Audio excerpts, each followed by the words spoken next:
and then something stepped into view. A small, barely 3 foot tall, with a round, oversized head, pointed ears that flared out like a bat's, and eyes so large they seemed to glow, not reflecting light, but creating their own. Its body was thin and wiry, arms unnaturally long, nearly reaching the ground, with hands ending in clawed, talon-like fingers.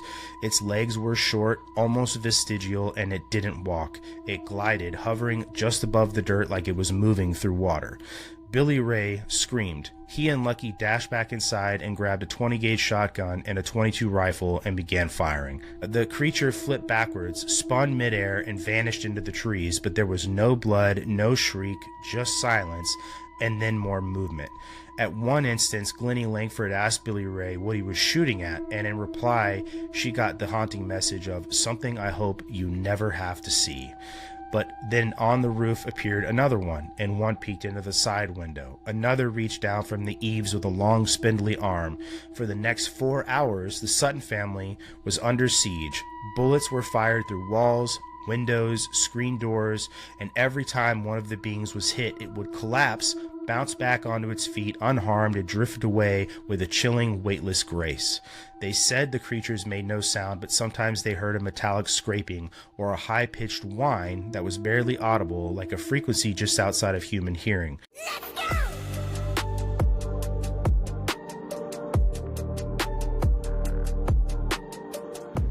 Like, one thing I was going to bring up to you guys is the freaking, since we're talking about Kentucky and down south, it's the LBL, the Land Between the Lakes.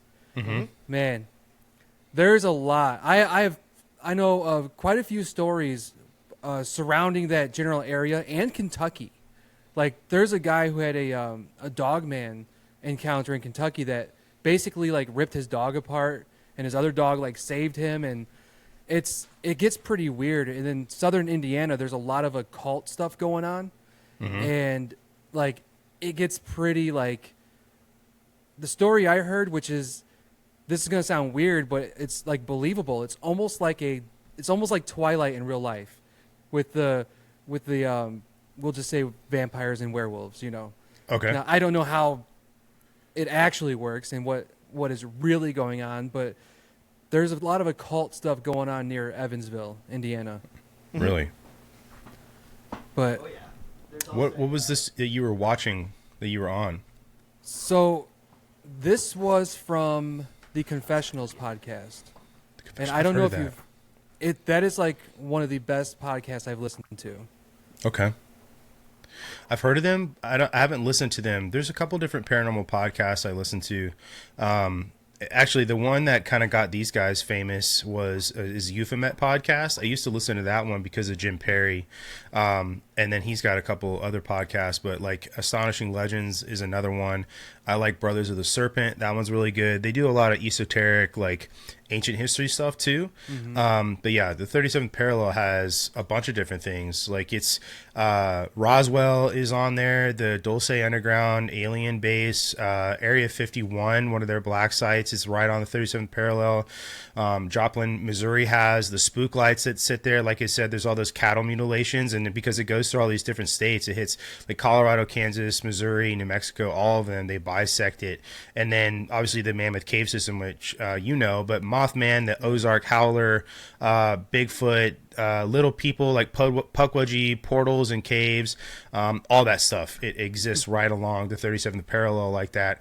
And it's just weird because when you look, it's not actually a ley line. If you're familiar with known ley lines and high strangeness that happens on ley lines, the 37th Parallel is not a ley line. And so there's this sort of question mark about why it is the way it is, but it's just one of these things that you can't deny. All this weird shit happens around all these that line, which is fucking weird, and most of it is UAP related and interdimensionality. So there just must be like a thin spot there or something like that. Yeah, I was gonna. Oh, go ahead, please. No, you are fine. Go ahead. Oh, I was just gonna say, to add one more layer to the top of it, Brandon, you already mentioned the Mammoth Cave system, which is the largest in North America, which does stretch from Hellier all the way on the eastern border of Kentucky and West Virginia, all the way to Somerset, which becomes another location that is important in season 2 that they end up heading out to.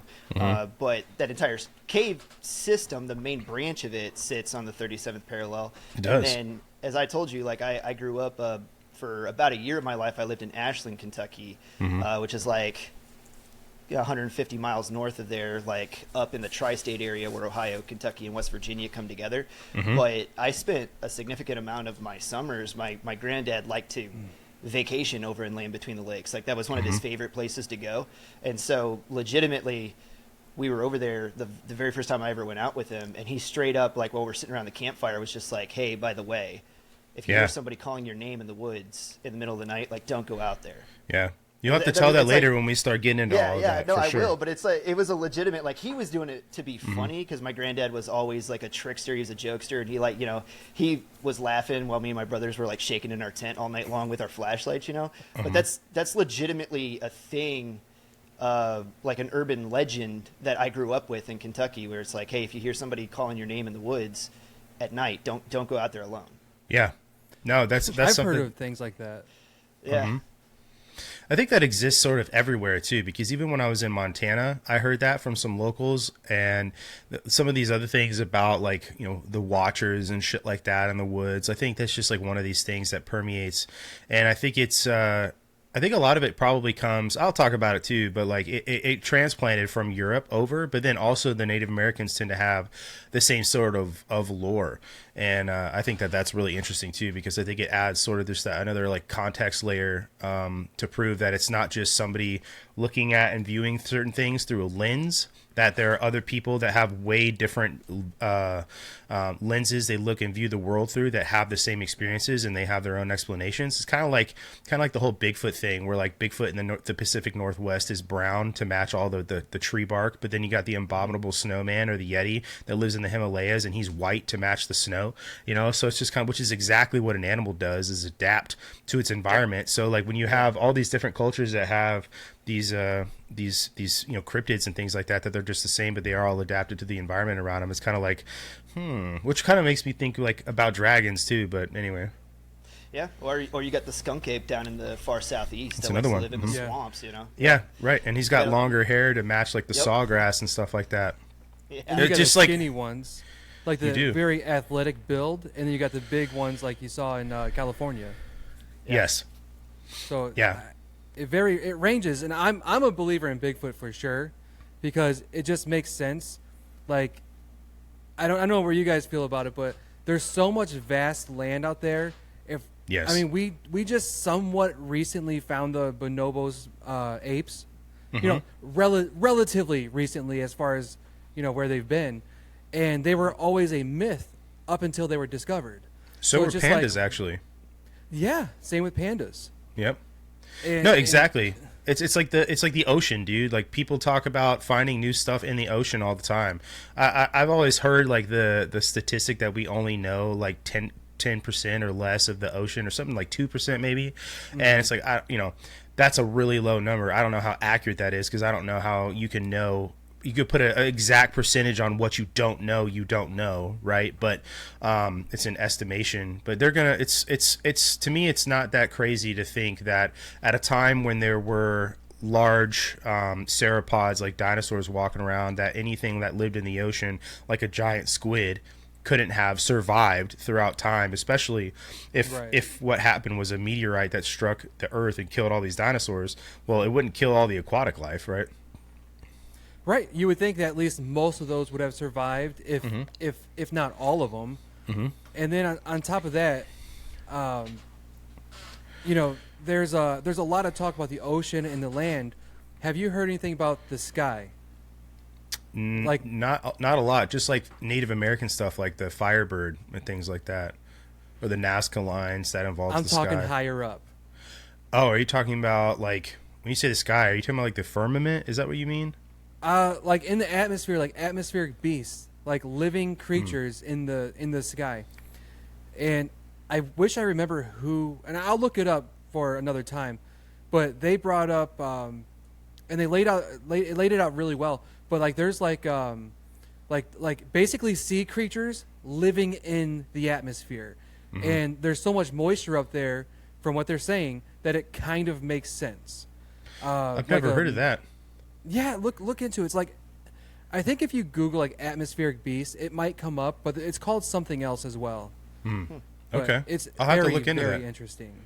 When you say they, who is it you're talking about? Are these like, because most of the time you find this stuff, it's like somebody who is a scientist, but in the international community, because the American scientific world, I guess, is so prone to stifling people. And so when you learn anything new or obscure like that, like half the time it's like some Italian atmospheric scientist who saw a squid in a cloud, right? Like something like that. And that's what makes it out, because the American scientific community is so bad about, sticking to a narrative.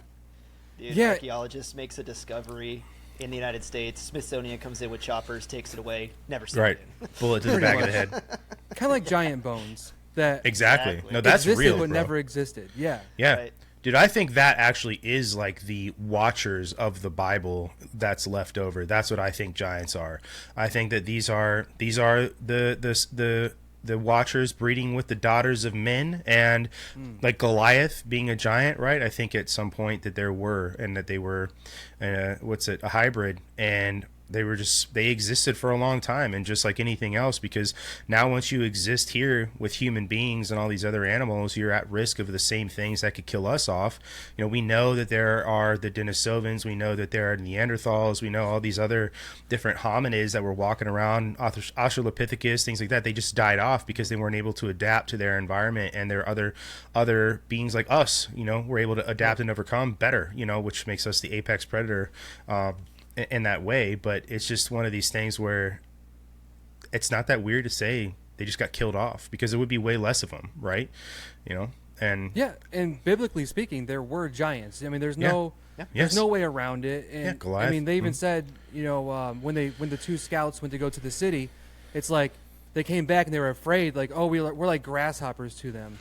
Yeah. And there's the Rakaim and Nephilim and all that stuff. And yeah, so I'm a believer in giants, and I think that they either do exist or have existed. And for some reason, they're hiding the information from us. well, dude, do you remember a couple years ago there was that guy on TikTok who put that video up? I think he was at a ski lodge or something like that, and he put a video up of a giant walking along a mountain ridge, and he just filmed it, and there's all these people around him, and like he's showing people, and you could see something is walking along the top of a mountain ridge. I don't think this was the same one, but there's a guy that was in a mountain range or a cliff or something like that, and he found like a doorway, like a giant doorway where he saw like a giant looking through it, and there's videos on it, and I'm kind of confused on that one, because it's like I really want to believe it, but they climbed up there, and it's just it's hard to believe, because they look through the hole. The hole looks smaller compared to what it would, or bigger, I'm sorry, compared to what it would be. But it might be the same one, because they laid it out pretty good, and I heard that guy disappeared as well. So it could be the same one, and I'm just remembering it in a different way. This video is just a video of it walking along a mountain ridge. I don't remember seeing that bit, or if it was the same person, but I have seen some people's videos of odd structures out in the woods, or like giant doors out in the woods. Or I've seen too, this is like lumped in with Missing 411, and I think a lot of this is like creepypasta, because you see it in certain areas, and there's no real verifiable way to see if it's true or not. But of people, when they find them, they're like, their bodies are sort of torn apart, and they're up in like certain parts of the trees.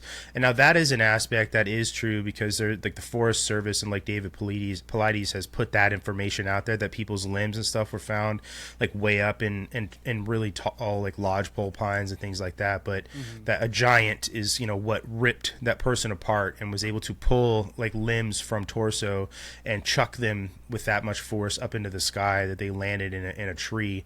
And would explain why they're able to egress from an area much faster much faster, excuse me, because they have such a long stride, and they would be able to leave. But then again, like there's holes in that story for sure. Aside from the fact that we're talking about giants killing people, where's the giant footprints? You know, Yeah. Where's all the destroyed foliage and flora around from them egressing out of the area, and how are they able to evade search parties so well? I mean, then again, you know, that's the same question mark with Bigfoot. Yeah, true. And, you know, Bigfoot, if you look at the BFRO research and all the missing people, where if you compare those maps where the Bigfoot sightings are and the missing people, it like lines up so well that it's kind of crazy. Similar to what you were saying, Chris, with the with the map earlier. Well, I was just gonna say, I think that's probably a good spot to like jump in and start talking about everything, actually. But you have your own show, Brandon, Beyond Formal. Why don't you kick us off and let us know about your show, and then we can jump in. Okay, just really quick, I do Tuesday night streams, and it's Beyond Formal. It's basically talk about like faith, politics, and culture. And on Thursday nights, I put out usually a pre-recorded like a scripture reading, where I kind of, you know, pull up a scripture, talk about it, and incorporate it into a topic. Like last week, we did the prodigal son. So, really quick and simple. Nice, man. It's been at the center of my my Bible reading actually over the last few days. What's that, the prodigal son? The prodigal son, yeah. Very nice. It's a good one. For sure. Well, I thought an interesting spot to begin to have this conversation and lean into it would be to discuss the location where this all takes place, which is obviously the Appalachian Mountains. But one of the reasons why is because I believe that it's not just like a coincidence that these things took place in the Appalachian Mountains, and that it's like the opposite, that I believe the mountains play a role in why this stuff happens there. But America as a country is really young, but the Appalachian Mountains are actually one of the oldest mountain ranges in the world. There's geologists say there's like 450 to 500 million years old that these things are supposed to be, and that they were as high as the Himalayas at one point. And they're really, obviously, they're really young by comparison, 50 million years old supposedly. But the Appalachian region actually is saturated with all this stuff, and cryptids, you know, Mothman, the Flatwoods Monsters, UAP, interdimensional travelers like Indrid Cold, which we were talking about earlier, the whole Lanulos thing, all that stuff. It just exists here. And I think it, like, to have this conversation the right way, like Chris and I have talked before, when we talk about like semantics and understanding language and things like that, the best way to talk about it is like to understand where a lot of this stuff may come from and come at it from all these different angles. And so I think one of the best ways to do it is to start with the people that settled in the Appalachian Mountains, which were like the Scotch Irish, the Welsh, the English, and the Germans. And when you look at a lot of the folklore and stories in Appalachia, those roots really go back to like the old country, like where they came from. And then when you look at that, like it really begins to break through. And like you take like the Welsh or the Scotch and the Irish, like they all are in the British Isles. You know, you have the Scottish lowlands and the highlands, the moors in Britain, and they all have stories about, you know, ghosts and ancient earthbound spirits, mysterious lights. And a lot of those spirits or elementals were said to have the same ability to follow you home, which is an element of a lot of these spirits and things that exist in Appalachia. So I think that's really cool that they have all these different ties in, because it's not just you know, that these guys are taking all of this folklore with them and transplanting it into where they came from. You know, it's the Native Americans who have very similar stories, and then the people that live there today still continue to encounter these things. But when I was looking up stuff, one of the most common things I found was the will-o'-the-wisp. And this is something that exists in Germany as well. But I think a lot of people know what will-o'-the-wisp are, but they're mysterious lights, and they flicker like in and out of the fog or between trees. And these stories are really, really highly present as well in the UK. But the creepy thing about them is that the lights were said to sort of like find you specifically when you were lost. or alone in the woods, or walking along like the moors at night. You know, you're feeling really moody, listening to some emo or some shit, right? And but those have seen them, they feel this like desire to follow the lights off into the trees or down a path or whatever. And so there's like this weird compulsion to follow these things, which I think is like the paranormal aspect of that. But then the legend says, you know, that whoever follows them, they get like led astray, that they disappear, maybe because they're led along into, you know, another dimension, or they're led to their deaths or whatever. But I think the creepy idea about being led astray and drawn towards the woods and like being beckoned to follow something is also a theme of what we're going to talk about tonight, which is the Kelly-Hopkinsville Goblins. And what even more like modern Appalachia talks about is how they teach their kids about safety in the woods, and they tie in these goblins and all these other creatures, right? So like to them, this isn't just a myth, it's like a reality that they deal with, which I think is an interesting segue into like talking about Hellier, because of their approach to trying to like uncover this stuff. And we're going to talk about that too, if people are unfamiliar with the documentary Hellier. It's on YouTube, it's really good, it's a little obscure, but I've not seen a podcast really tie in other than them, right, tie in this to the story here. But anyway, in Appalachia, they call will o' the wisp things like spook lights or ghost lanterns. So anyway, I think that stuff is pretty interesting. I don't know. What about you guys? What do you guys think? It's going to be a really interesting conversation based on where we start and where we end up. And one of the super interesting things to me about all of the research that I had to do to get ready to have this conversation tonight was just how many genres of the unexplained and the paranormal tie into what we're going to talk about, because it's like we're going to start by kind of pulling on the UFO, UAP, alien encounter thread. But then as we move from the 50s through the 60s in this area of Kentucky that we're going to talk about, then it's like we're going to have to talk about Mothman, and then we're going to have to talk about, like you already mentioned, Will of the Wisps, and then because of the Mammoth Cave system and all the paranormal stuff that happens in and around that, you're going to get into spirits, and you're going to get into paganism and the occult, and it's like it just becomes this giant ball that like one thing touches everything else. And it was just like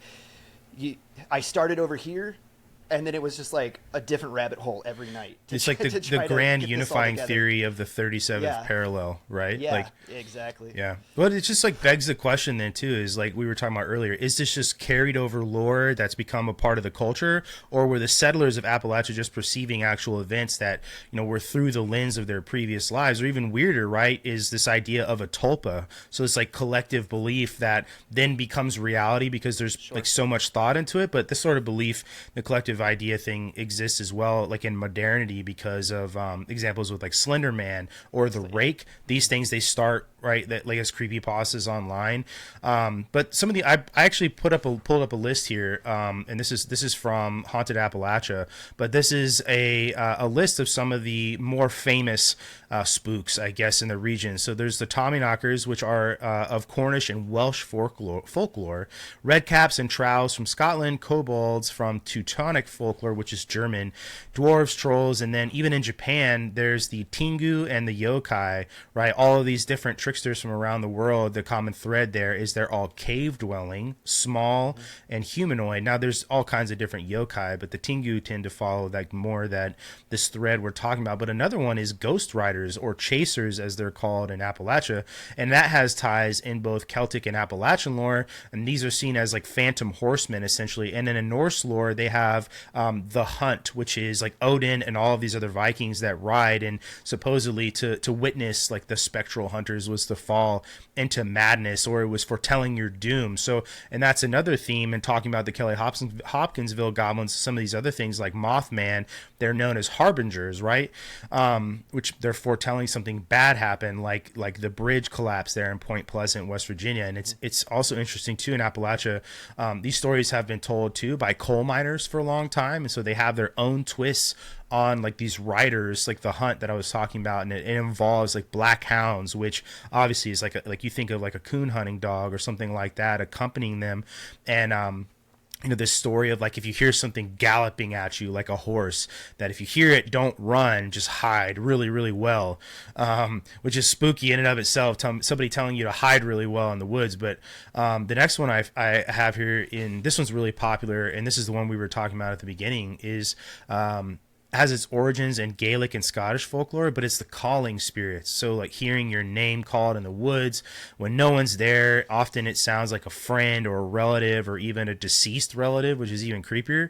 But both in like Europe and Appalachia folklore, they think that it's like an evil spirit or witch trying to trick you into answering, and that answer then like becomes an invitation for them. So like you're opening yourself up to it. And this is like where that whole, if you hear someone call your name in the woods, no, you didn't, right? And that also goes for whistling into the woods, which further ties into a lot of the Native American folklores as well. Yeah, whistling into the woods and just the woods in general they're a scary place, right? Like, not that you have to be afraid to go in the woods, but in general, they're a scary place. Like, I go backpacking, and one of the first like 3 or 4 times I went backpacking, middle of the woods, nobody around. And it's like 4 a.m. I'm walking to my campsite. Well, it's probably 5. It's just getting light. And I'm hearing like what I consider tree knocks. And I'm like, what was that? What was that? Yo. Because, of course, on the way there, it's like a 4 or 5 hour drive. I'm like, I'm not going to listen to Bigfoot stuff, nothing like that. And everything that came up was Bigfoot stuff. I'm like, what the heck? I listened to a wrestling podcast and they're talking about Bigfoot. It was the most ridiculous thing.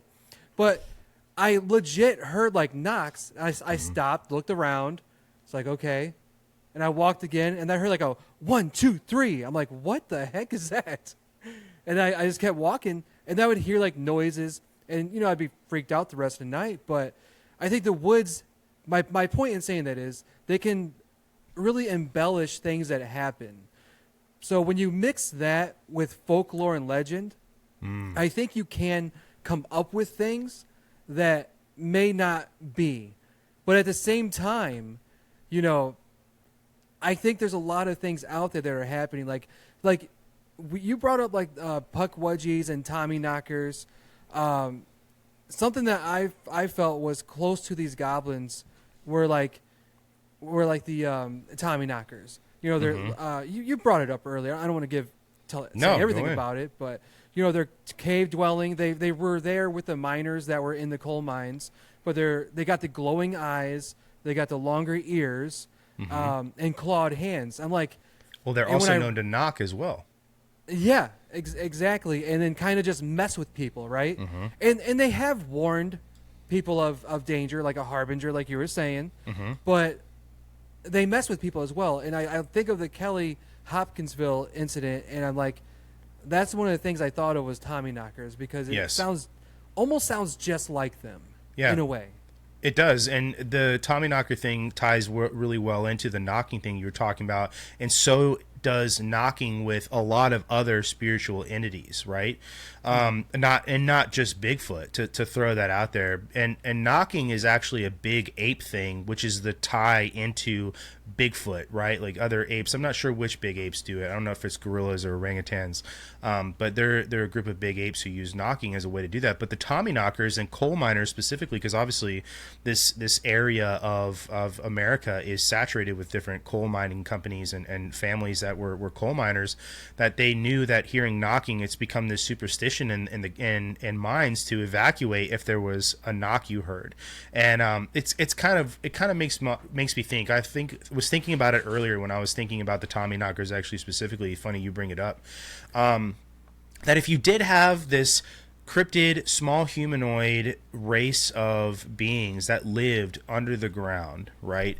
That they would have to come up with a way to communicate across distances that didn't involve, using your voice or whatever, because, talking has to do with using, air, and you would want to conserve air if you live underground. And if you are living in an environment where everything is going to echo, like in a small cave system, that knocking is probably one of the most expeditious ways of communicating, because when you talk, if you ever talked in a cave or when there's a large echo, after a few echoes, what you said gets really distorted. But 2 knocks meaning leave, 3 knocks meaning whatever, right, is going to communicate more effectively and more efficiently than using a chirp or words or whatever, if you want to assign language to a cryptid, group of beings. But it makes sense, is all I'm saying, logically, for knocks to be a method of communication. Yeah, there's a lot of things about these creatures, the goblins, right? Like, I'll just refer to them from now on as a group, right? But like you said, communication underground, that makes sense. The way that they're described would make sense for something like a troglodyte-like species that lives deep underground that never sees the light of day. So large, oversized eyes that would reflect any light, especially with massive corneas in the back, would be able to catch starlight or anything. And then to, just like cats' eyes when you see them in the dark, right? Or deer's, their eyes, any light that they catch are immediately reflected back, and then it causes them to look like they have these glowing orbs in their head when really you're just seeing light reflected back to you. That would make total and complete sense. And also tiny spindly arms with clawed hands. I mean, not to perfect bring for digging. up digging and for scaling the walls, just like bats have tiny little spindly arms with long claws so that they can grip onto the side of rock.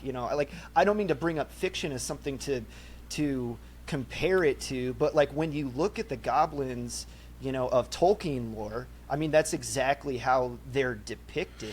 Well, and Tolkien was just using European legends, so like I don't think you're using fiction. I think that you're just borrowing from Tolkien, who was also borrowing from this other legend.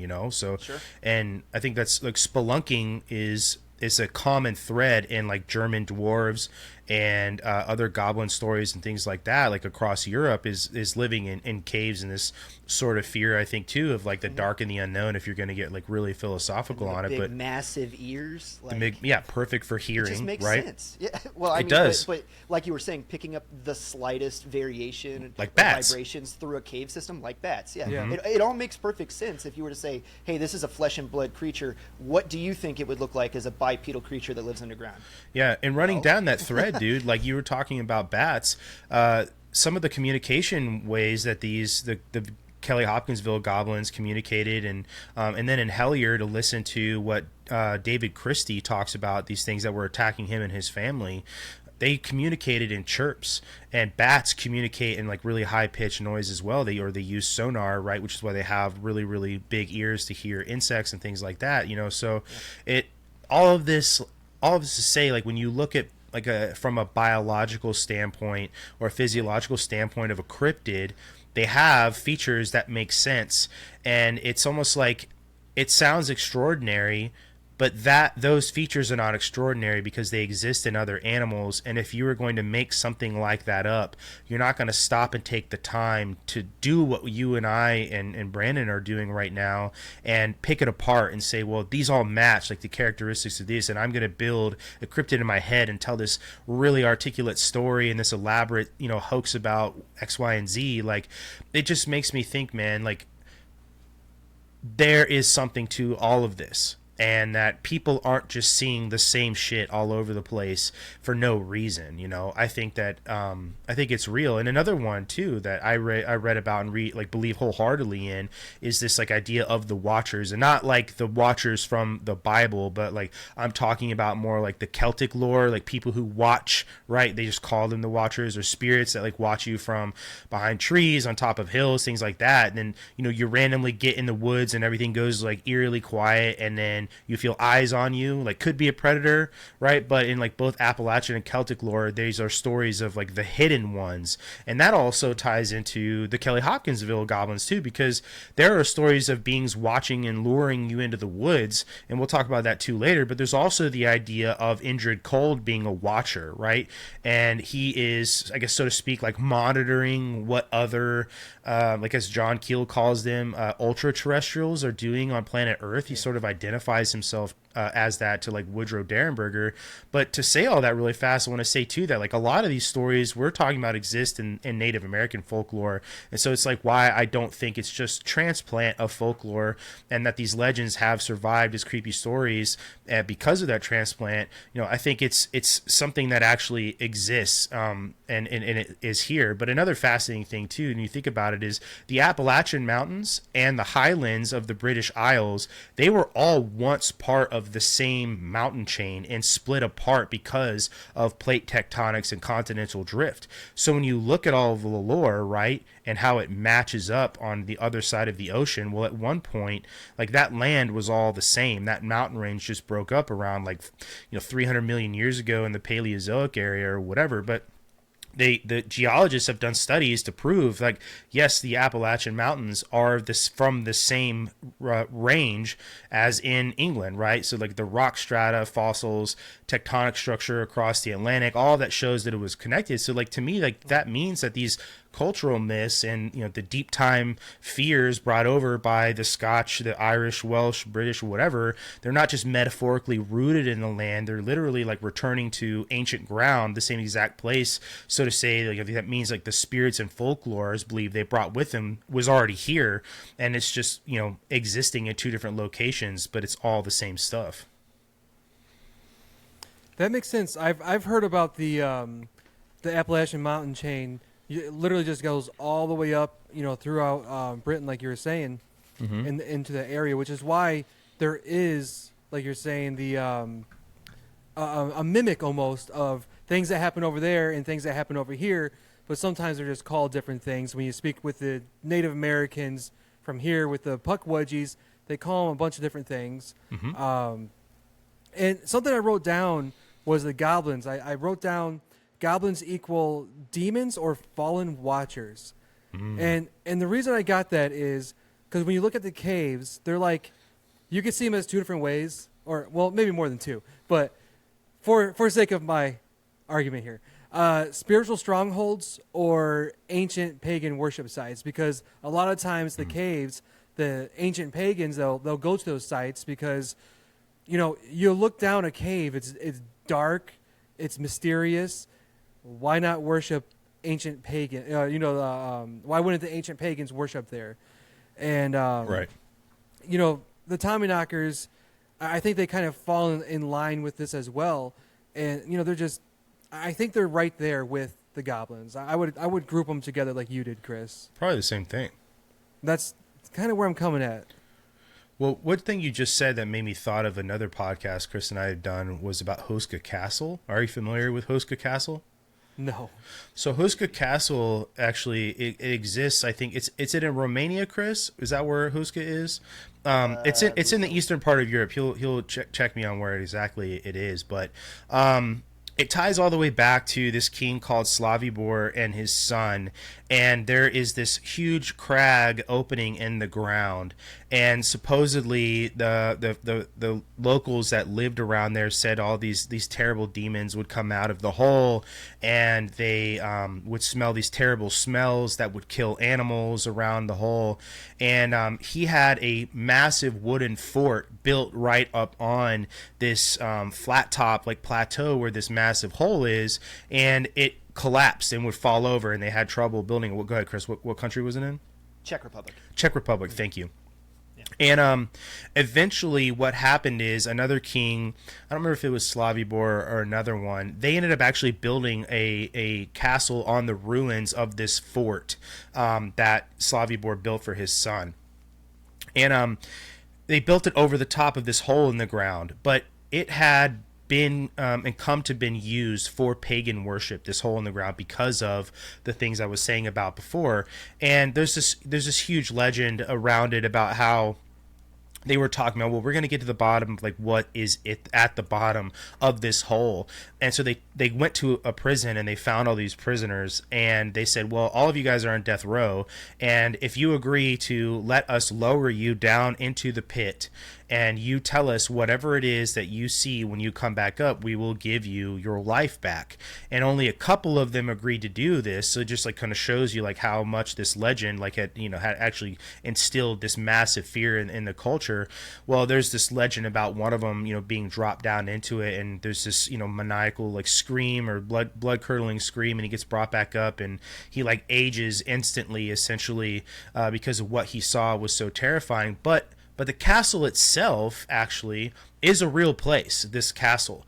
And it is built over the top of this hole in the ground, and it surrounds the hole. And when you think of a castle, what do you think of, right? You think of this massive structure built to defend a position, right? Like a castle is something you assault, and you're trying to destroy it or get something inside of it, or you need to destroy it because, it can control the land that you're trying to hold, right? But Huska Castle, all of the battlements face inside and point down at this hole. Okay, and it was built that way on purpose. It does not actually have ramparts that face out as like battlements for defensive positions, and so it's had this sort of lore around it ever since it was built. Like the Nazis used it for pagan rituals, the Nazis or occult rituals. The SS specifically, stayed at Huska Castle a couple different times because of the lore and the hole in the ground, and like feeling like it was this like thin spot in between the worlds, and they could go and do all these rituals and try to win the war even though they got their ass kicked. But it is, that's what Huska Castle is, and it made me think of what you were talking about with these caves. And that's it. That actually is an example of what you're talking about, where at some point these polytheistic pagans were worshiping at this hole in the ground because it had this spiritual factor to it. So you're not far off, I think, with this concept that you're building there. I got you. And yeah, that Huska Castle, that was, like you said, from where you're explaining it, so it's basically the castle was built inwards to defend whatever is coming out. It reminds me of a story.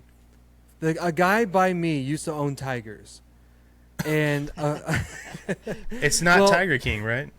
It's not Tiger King. Okay. But there's a firefighter. I used to be on a fire department. There's a firefighter. He told me this story, and he said, "Yeah, we were fighting a fire over there, and I needed to go to the other side of the yard to like hit the building."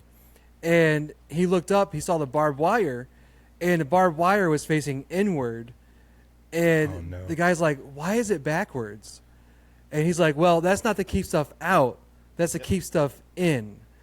And because he didn't know that the guy owned tigers. So that's exactly what I hear with Huska Castle is it's not to keep anything out. It's to keep something in.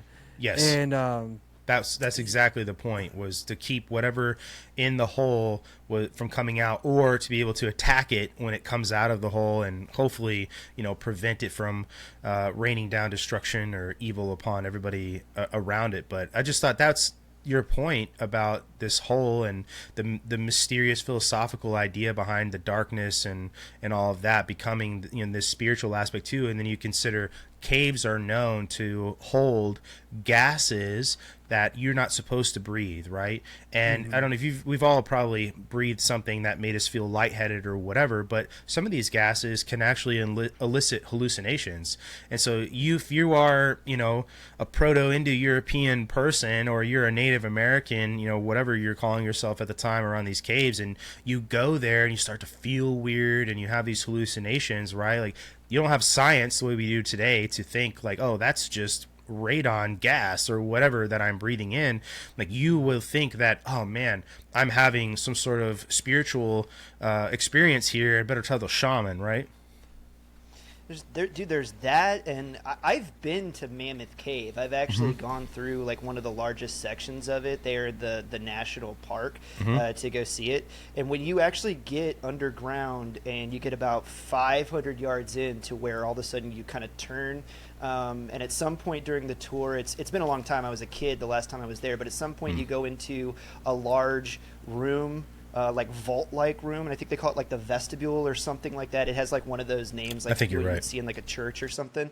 But you go in there, and there's sections of the cave where water is flowing, and it's coming down the walls, and there's underground water movement in there. And there's parts in there where if everybody gets quiet, you can hear the water just like infrasound, like using the cave system like a resonating chamber and moving through. So adding on top of like what you were, it's eerie as shit, right? And you take that and you add on top of it like what you were saying with like methane pockets and stuff that can build up down there. And if you're having hallucinations, and we know now, how infrasound can work on the human body and like change your vitals and actually alter your brain waves. It's super easy to come up with a less than compelling, or less than fantastic explanation for what people are experiencing when they go in there. But that's not to minimize or take away from the fact that also we know that Native American groups in the area were using the caves to bury their dead in. There's a lot of ritual and a lot of legend in and around like these different people groups associated with the caves, and like we're going to spend the rest of the night talking about creatures that come out of the caves and then go back in there, strange disappearances all the time. I mean, if you're like an early Native American and you decide to go spelunking, you're carrying a torch you can barely see. There's sections in that cave where now they have walkways, that you can brace yourself and move across. I mean, imagine it being like, take some balls. 1650, and you're in there with just your loincloth and a torch, and then you take one step, you trip and fall into the inky blackness, and there's nothing down there. That's it. You know what I mean? Yeah. And to the rest of your tribe, it's just like, well, he went out on walkabout one day and just never came back. Yeah. You just know what gone. I mean? Something got him, right? And no body, no nothing to say anything about, So, yeah, these legends. Ancient missing 411. Right. But to jump on a one of the things that you were talking about earlier, right, where it's like, hey, is this stuff just kind of, is it so many people start believing it that it becomes corporeal? Is it born of legend and it just kind of propagates? I think the thing kind of feeds itself. Because like you were saying, For Brandon, number 2, right, the woods are a weird and scary place. Even if you've grown up there all your life, and I grew up walking through the woods, there's stuff that happens out there that you can't explain.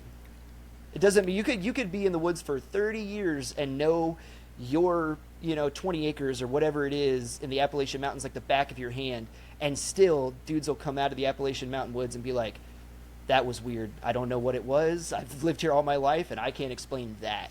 Right. You know what I mean? And it goes from from like UAP UFO phenomenon, like we were talking about. It goes through spiritual. It goes through cryptids, weird creatures, cryptozoology, right? All kinds of stuff. Well, dude, remind me later. I know you, Chris, you were saying that you had stories from some of your time in Kentucky, specifically the Ashland area, which we'll talk about. But I'll tell you a story later about one of my experiences in Tama Hills when I lived in Japan as a kid and used to go camping with the Boy Scouts out there.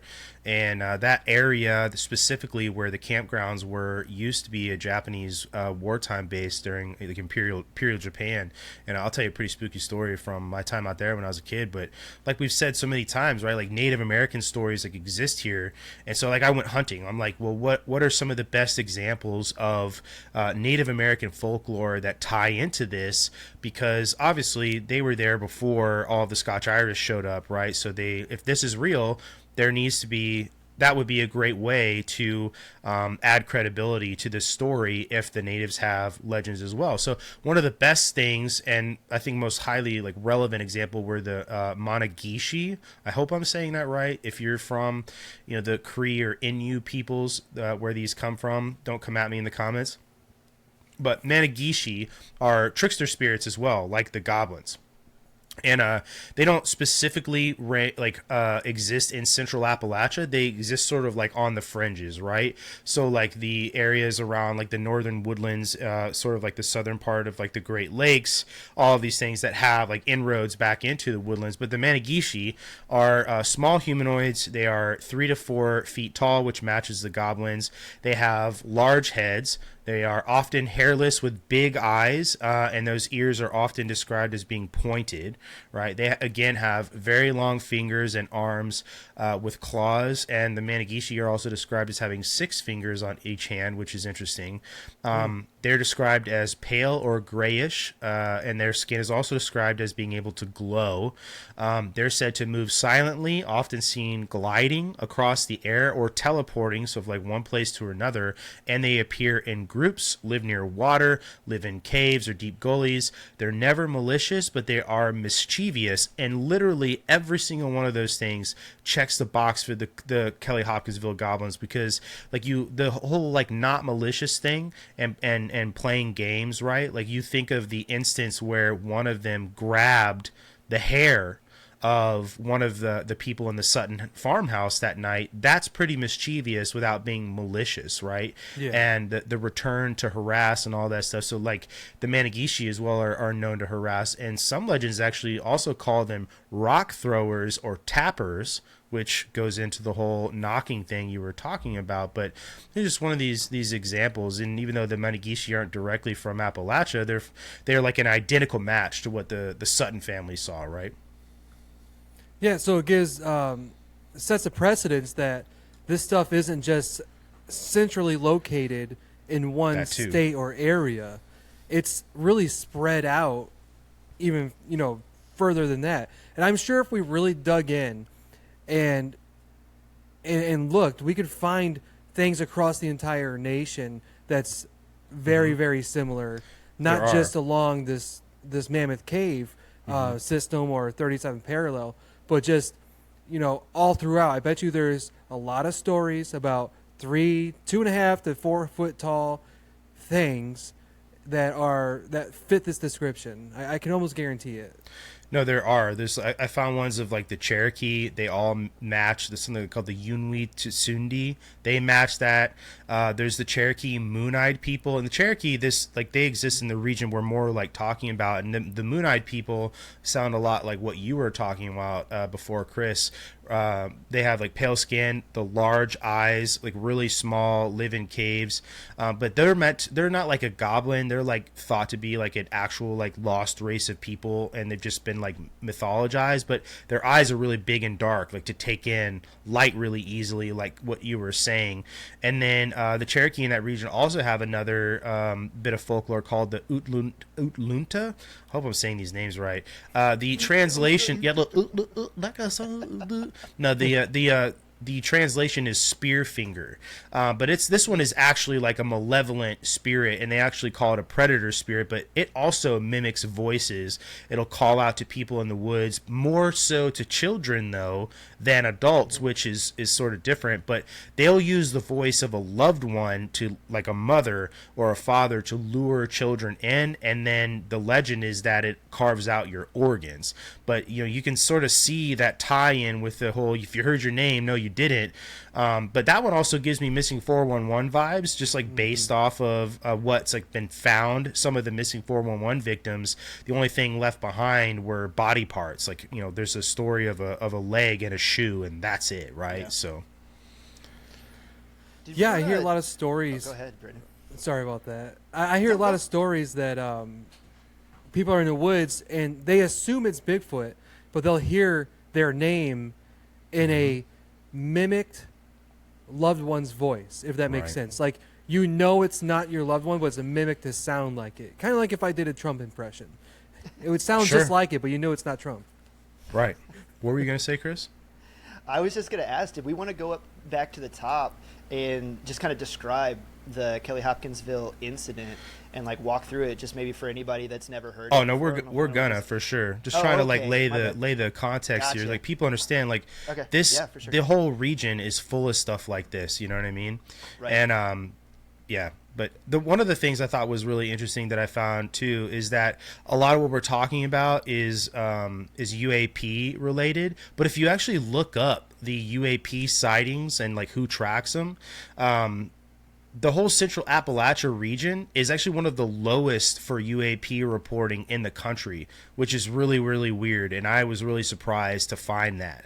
And if you go on the National UFO Reporting Center, which takes in data from MUFON and then also ARROW, which is the federal government's organization, the All Domain Anomaly Resolution Office, they confluence all that data. But I just thought that was really, really weird. I thought you guys would think that was really weird too, that that region was known to not have a high level of UAP reporting.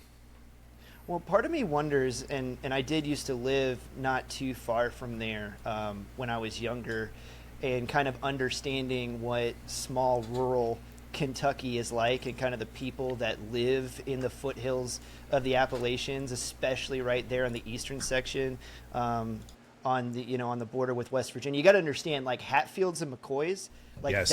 that's where you're talking about is yep. right there, right? So that is peak coal mining country. These are the people 100%. from the hills. They keep to themselves. They're very family based, clan based. They do not like outsiders. Just like the Scotch. And like, it's just the way that it is. Literally. So part of me wonders, and this also comes from the fact that I was cramming the Hellier documentary in as part of my research to get ready for tonight, that when they went into Hellier during the first season, they're kind of like talking to the locals, and once they finally were able to get a few guys to kind of open up to them, one of the individuals just kind of offhandedly makes the statements that, oh yeah, I've seen UFO activity pretty often, like all the way up until about 2 or 3 years ago, and then I haven't seen anything since. And the way that he said it, like so nonchalant, first of all, like all things being equal in Balls and Strikes, the Hellier documentary is a movie made by paranormies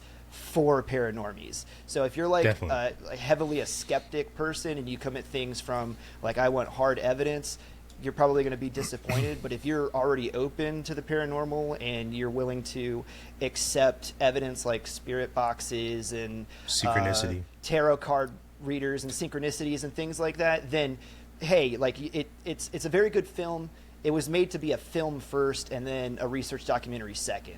That's all I'll couch it with. But once they were able to, back to the interview with the guy who was saying like he saw paranormal activities, specifically UFOs, like quite a bit, and it wasn't that strange to him. He just kind of took it as, oh yeah, that stuff happens around here, and everybody just kind of knows about it. But we just don't talk about it because it's not that big of a deal. It happens so much. Yeah. So part of me wonders if it's one of those things where it happens and it just doesn't get reported because of the small town rural Kentucky not liking outsiders, not trusting the government kind of bend to the area.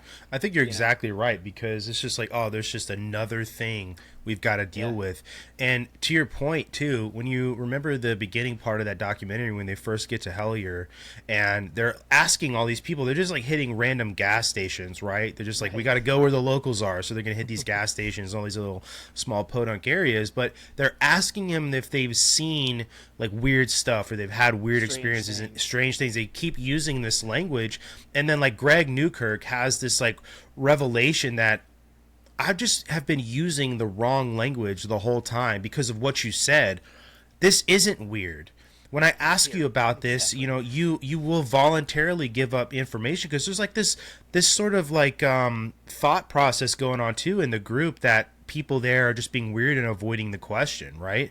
And he kind of comes to this realization that, wow, yeah, no, like this isn't weird. And that's how much strangeness is in this area. And that guy casually passes along that bit of information.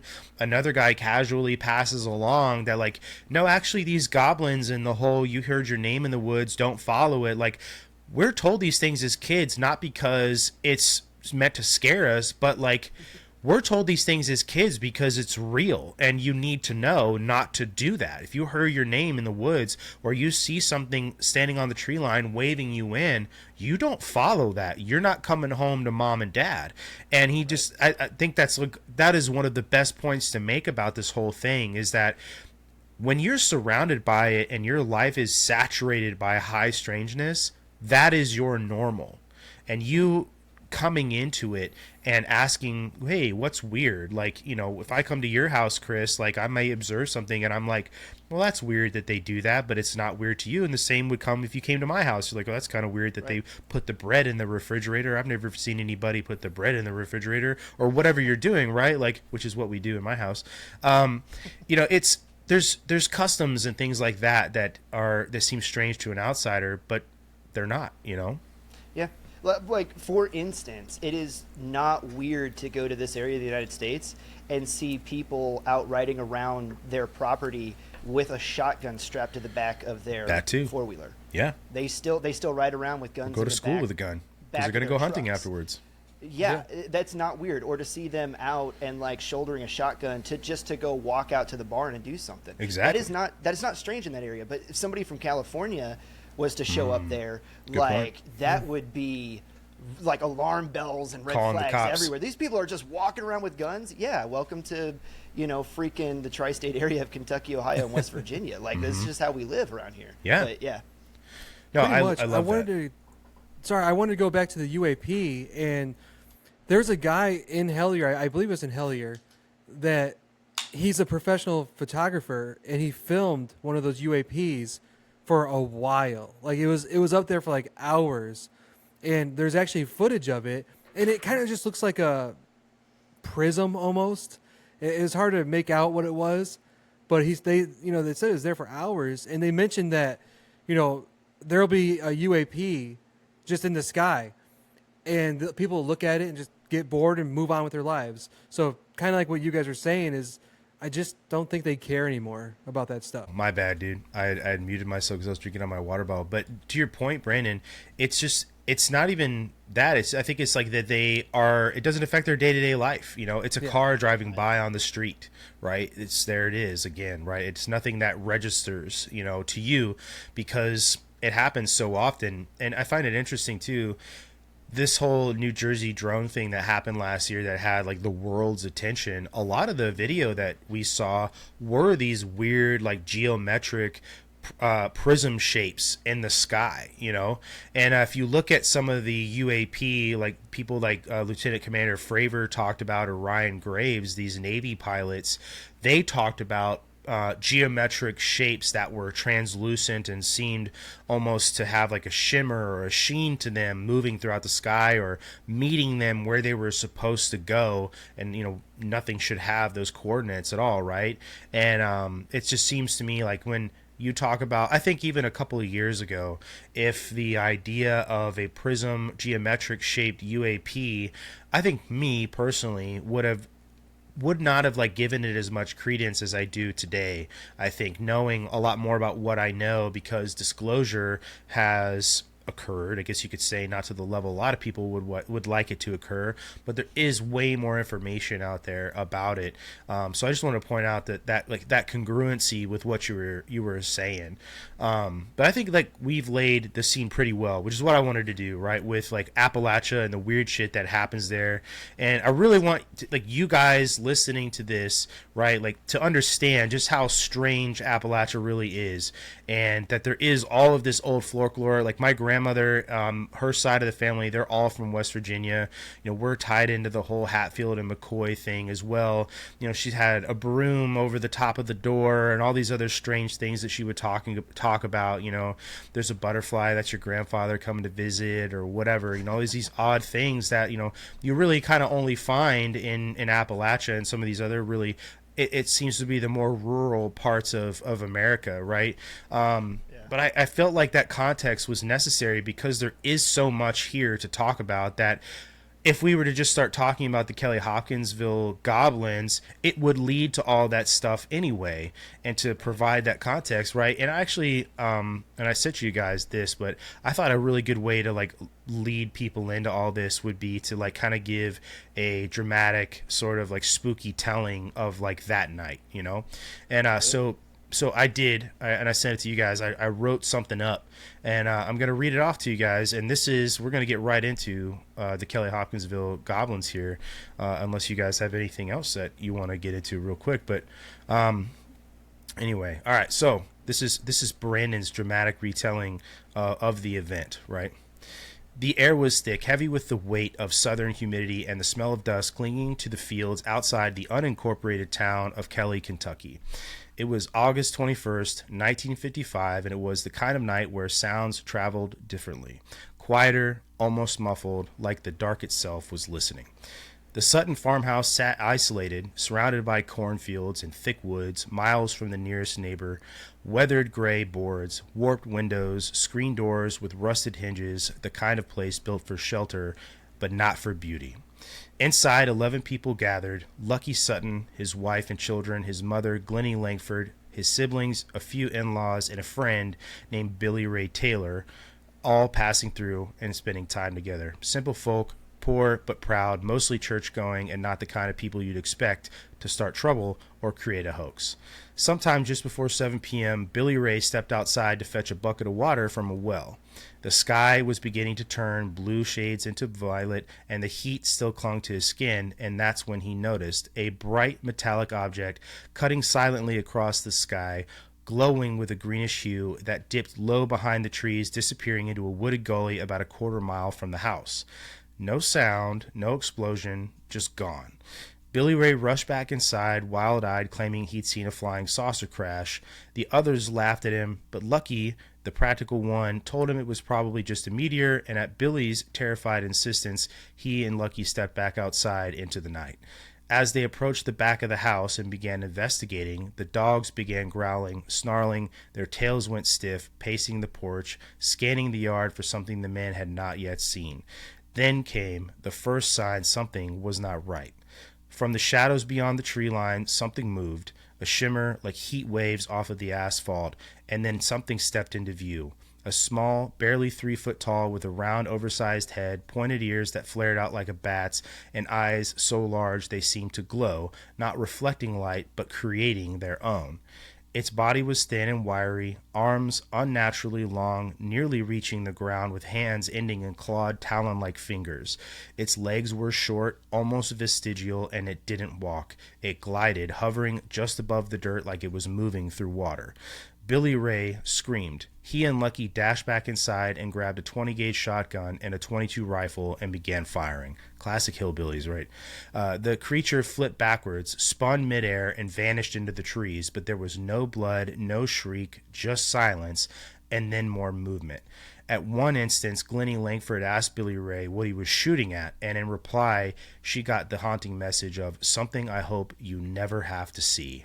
But then on the roof appeared another one, and one peeked into the side window. Another reached down from the eaves with a long, spindly arm. For the next 4 hours, the Sutton family was under siege. Bullets were fired through walls, windows, screen doors, and every time one of the beings was hit, it would collapse, bounce back onto its feet unharmed, and drift away with a chilling, weightless grace. They said the creatures made no sound, but sometimes they heard a metallic scraping or a high-pitched whine that was barely audible, like a frequency just outside of human hearing.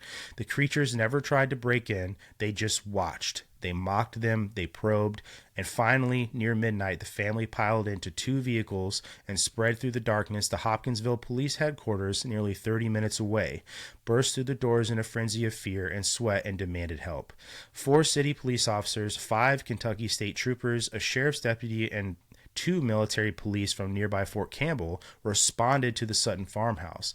They drove back in a convoy expecting that the Sutton family was drunk or maybe there was some sort of domestic dispute, but instead they found evidence of bullet holes riddling the side of the house, shattered glass crunched underfoot, and the family, visibly shaken, was armed and dead sober. The officers searched the fields, they combed the roof, inspected the well, and they did not find a thing. No footprints, no tracks, just strange impressions in the dirt like someone dropped heavy kettlebells with claws. However, a local newspaper did capture some images of bullet holes in the sides of the house to the screens, and I'll pull some of these pictures up from the investigation as well a little later. But around 2 hours later, the cop packed up and left and wrote it off as a prank. prank or maybe some sort of mass hysteria. But 30 minutes later, the Suttons began to relax inside their house, and once again the creatures returned. And just like before, peering through the windows, floating down from the roof, reaching for the doors, there was more gunfire, more panic, and still nothing seemed to hurt the goblins. And therefore lies, to me, one of the most interesting thoughts. It was whatever it was didn't stop and leave when the police showed up, that they waited, and they waited until the police were gone, completely out of sight, and then began attacking again, which is one of the creepiest aspects of that, in my opinion. But at sunrise, the attack stopped, and the beings, whatever they were, vanished with the dawn. Several of the family members fled, never to return, and the entirety of the occupying Sutton family refused to re-enter the house again until it was cleared by police the next day. The next morning, the press caught wind. Hopkinsville Goblins, they called it. The story went national. UFO researchers arrived, debunkers mocked them, but the Suttons never changed their story and never ever saw any sort of publicity or money from it. In fact, they went the opposite direction. So what do they see? Was it a mass delusion? Was it an elaborate hoax or something else, something not of this world or this dimension? That's what we're going to talk about tonight. We're going to get into a lot of the really, really weird segues and things like that. But thanks for putting up with my weird reading there of the actual event. Hopefully it wasn't too strange. That was good. That was good summation for sure. Yeah, I like the summary of it. This is a strange encounter, but it's highly documented, which is something I like about it.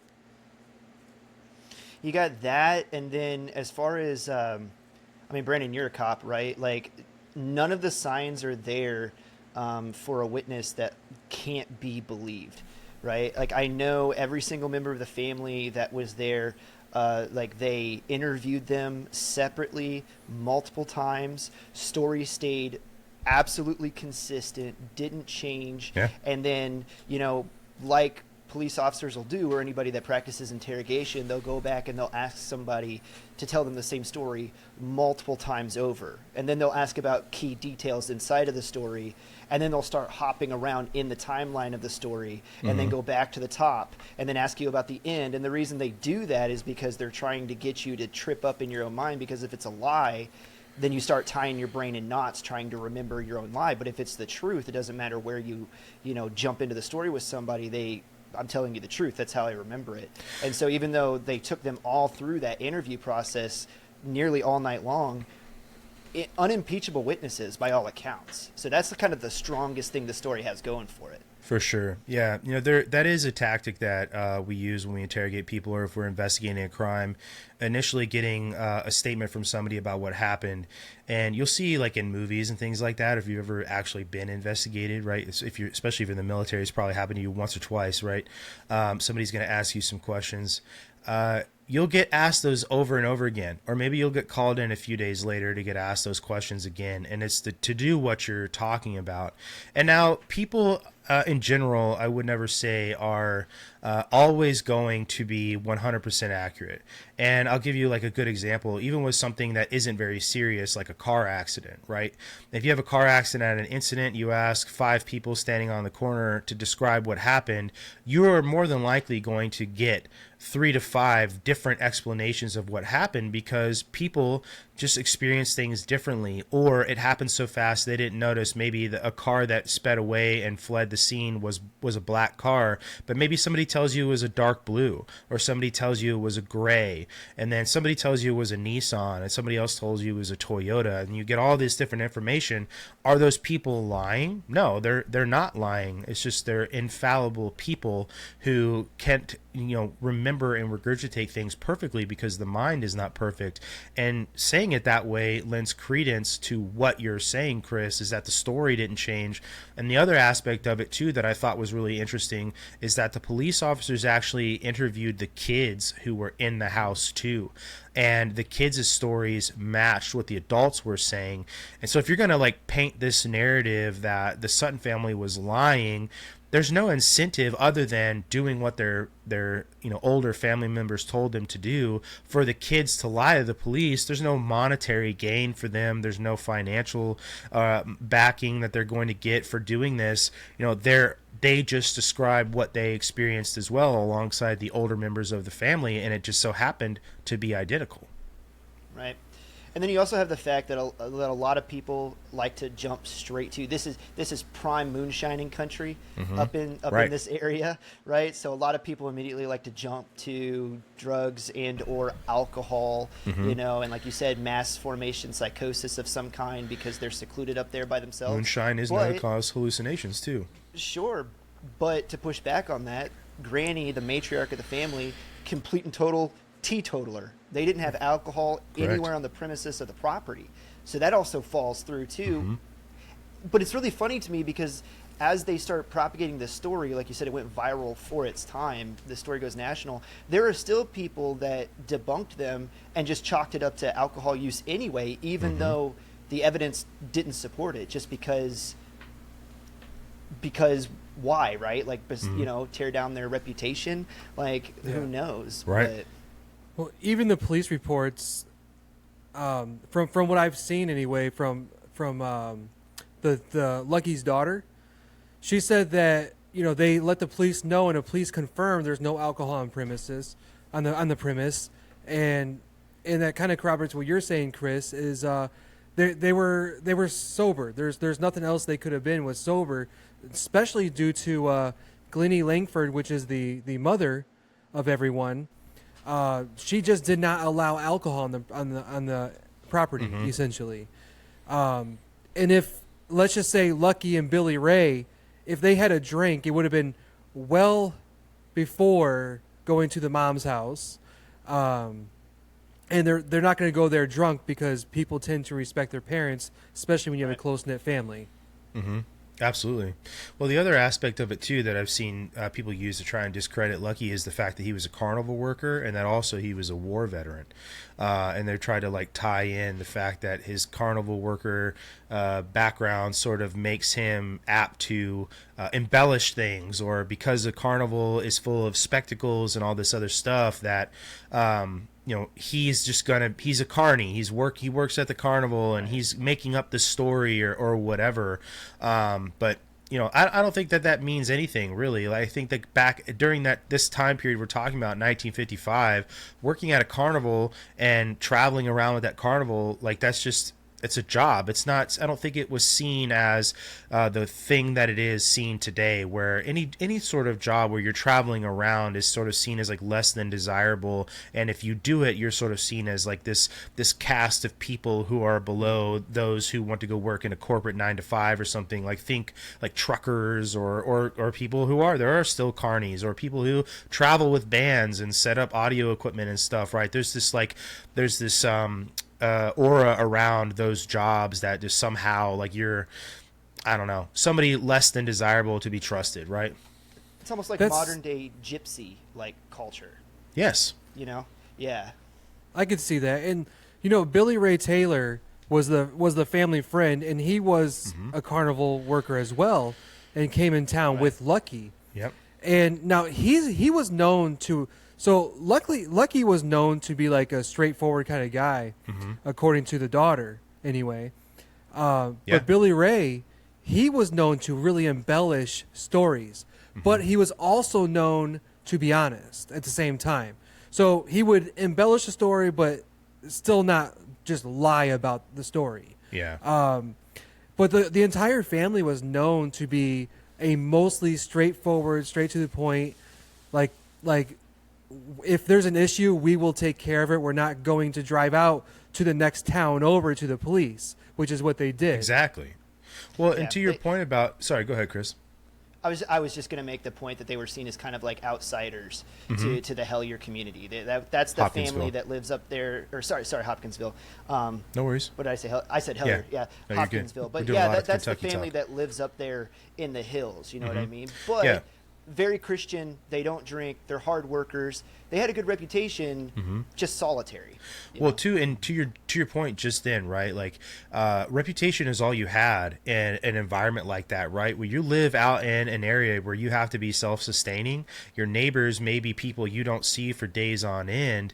You have to have trust. Trust is literally currency that can save your life in a group of people like that. And if you remember at the top of, my little dramatic retelling of the story, Kelly at the time was an unincorporated town, meaning that it wasn't actually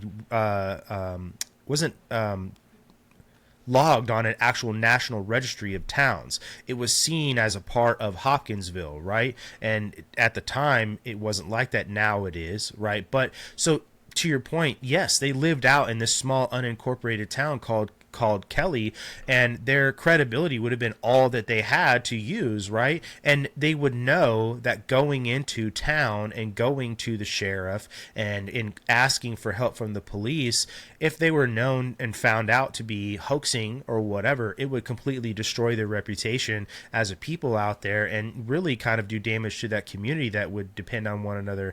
And then to your point, Brandon, about Billy Ray being this person who was known to embellish a bit.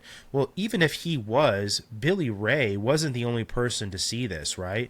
And it's hard to imagine somebody like Billy Ray convincing an entire household of people and children to go along with this extremely strange lie and to get them to fire off shotguns and rifles inside a house and destroy where they live, right? So I say that to say, like, the people that have used that to discredit the story, I think that it doesn't really follow an effective train of logic. Yeah. I really think it... Go ahead, Brendan. Sorry. I think it adds credit to the story, knowing that these poor farmers... Thank you. That's what I was going to say, too. Okay. Knowing that the poor farmers just busted holes through the roof, through the windows. Right. Who's going to fix that stuff? It's not the handyman. They are the handyman.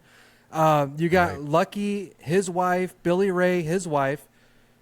They're leaving the next day, or they stayed a couple extra days, but they're leaving. So it's going to be JC, who's back from the Korean War from the year prior, and it's I think his wife was there, and then you had Glennie, which is the mother. The 50-year-old mother.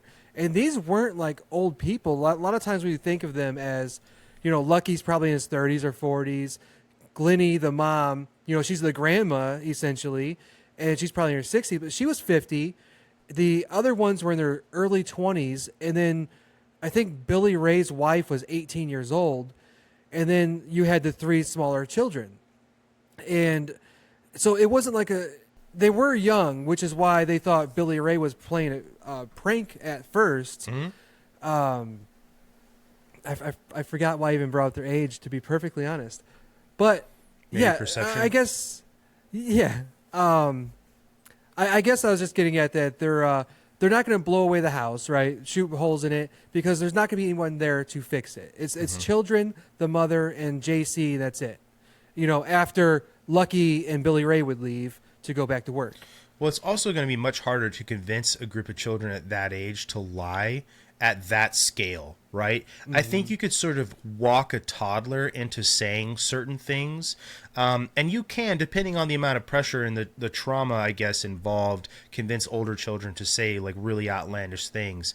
But then it goes to kind of what Chris was talking about, where when you begin to push and peel back on a lot of what they're talking about, you'll begin to see where this narrative they've been fed falls apart, because they've got competing things going on in their head, and it's not their lie. They're covering for somebody. And that obviously didn't happen.